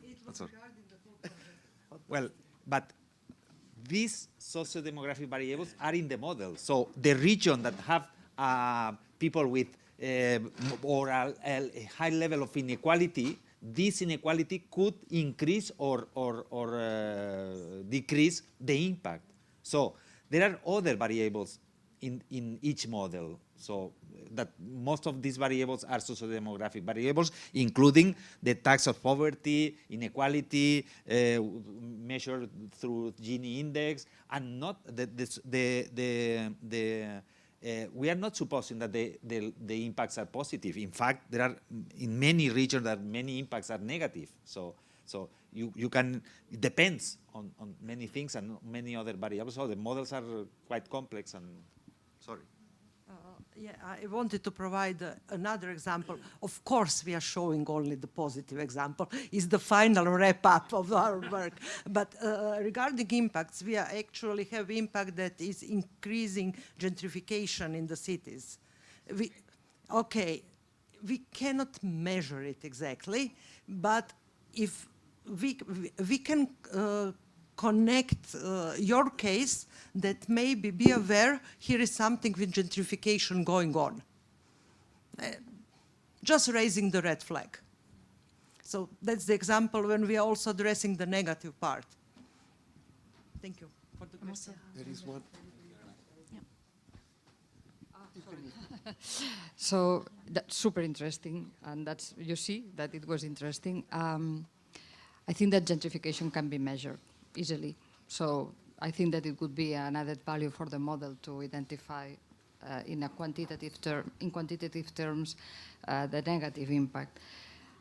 This is a question from my really wide ignorance, which is, have you ever thought about segregating per sectors? Because, for instance, the idea of formality and informality in labor, it depends on the sector. I mean, there are some sectors, crafts, they are strongly informal, some others which are much more formal. So maybe that could contribute to clarify your results. Well, we cannot get to the detail of the particular sectors because we use specific extractions from the labor force survey, and they do not provide them if they are not statistically consistent. So when you ask them for very small extractions, you don't have data. But we have tried with different classifications of cultural and creative sectors proposed by the project measuring cultural and creative sectors in the EU, in the European Union.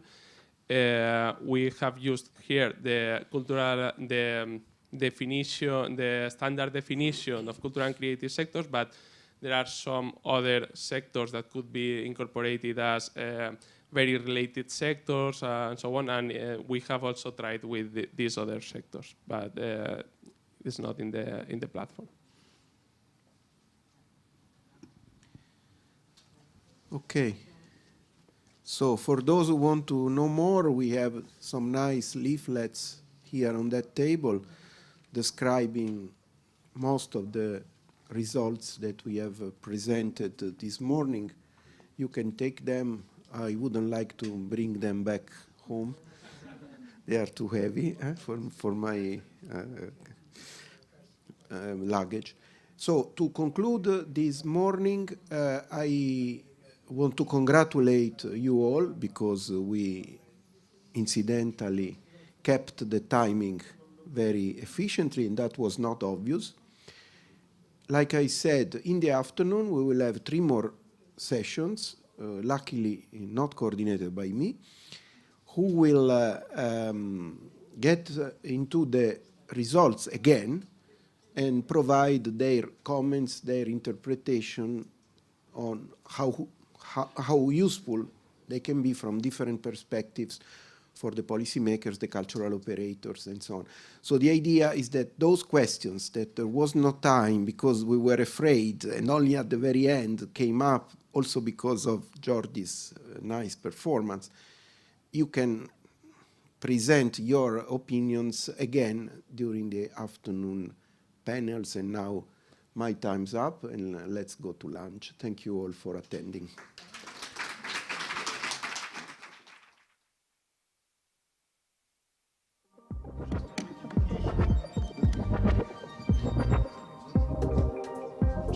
So lunch will be in the canteen, which you'll go back to the entrance of this building, go back out, and right away to the left, enter that building, and then up one flight. But we'll bring you there. But just so you know, we'll take you. Follow us.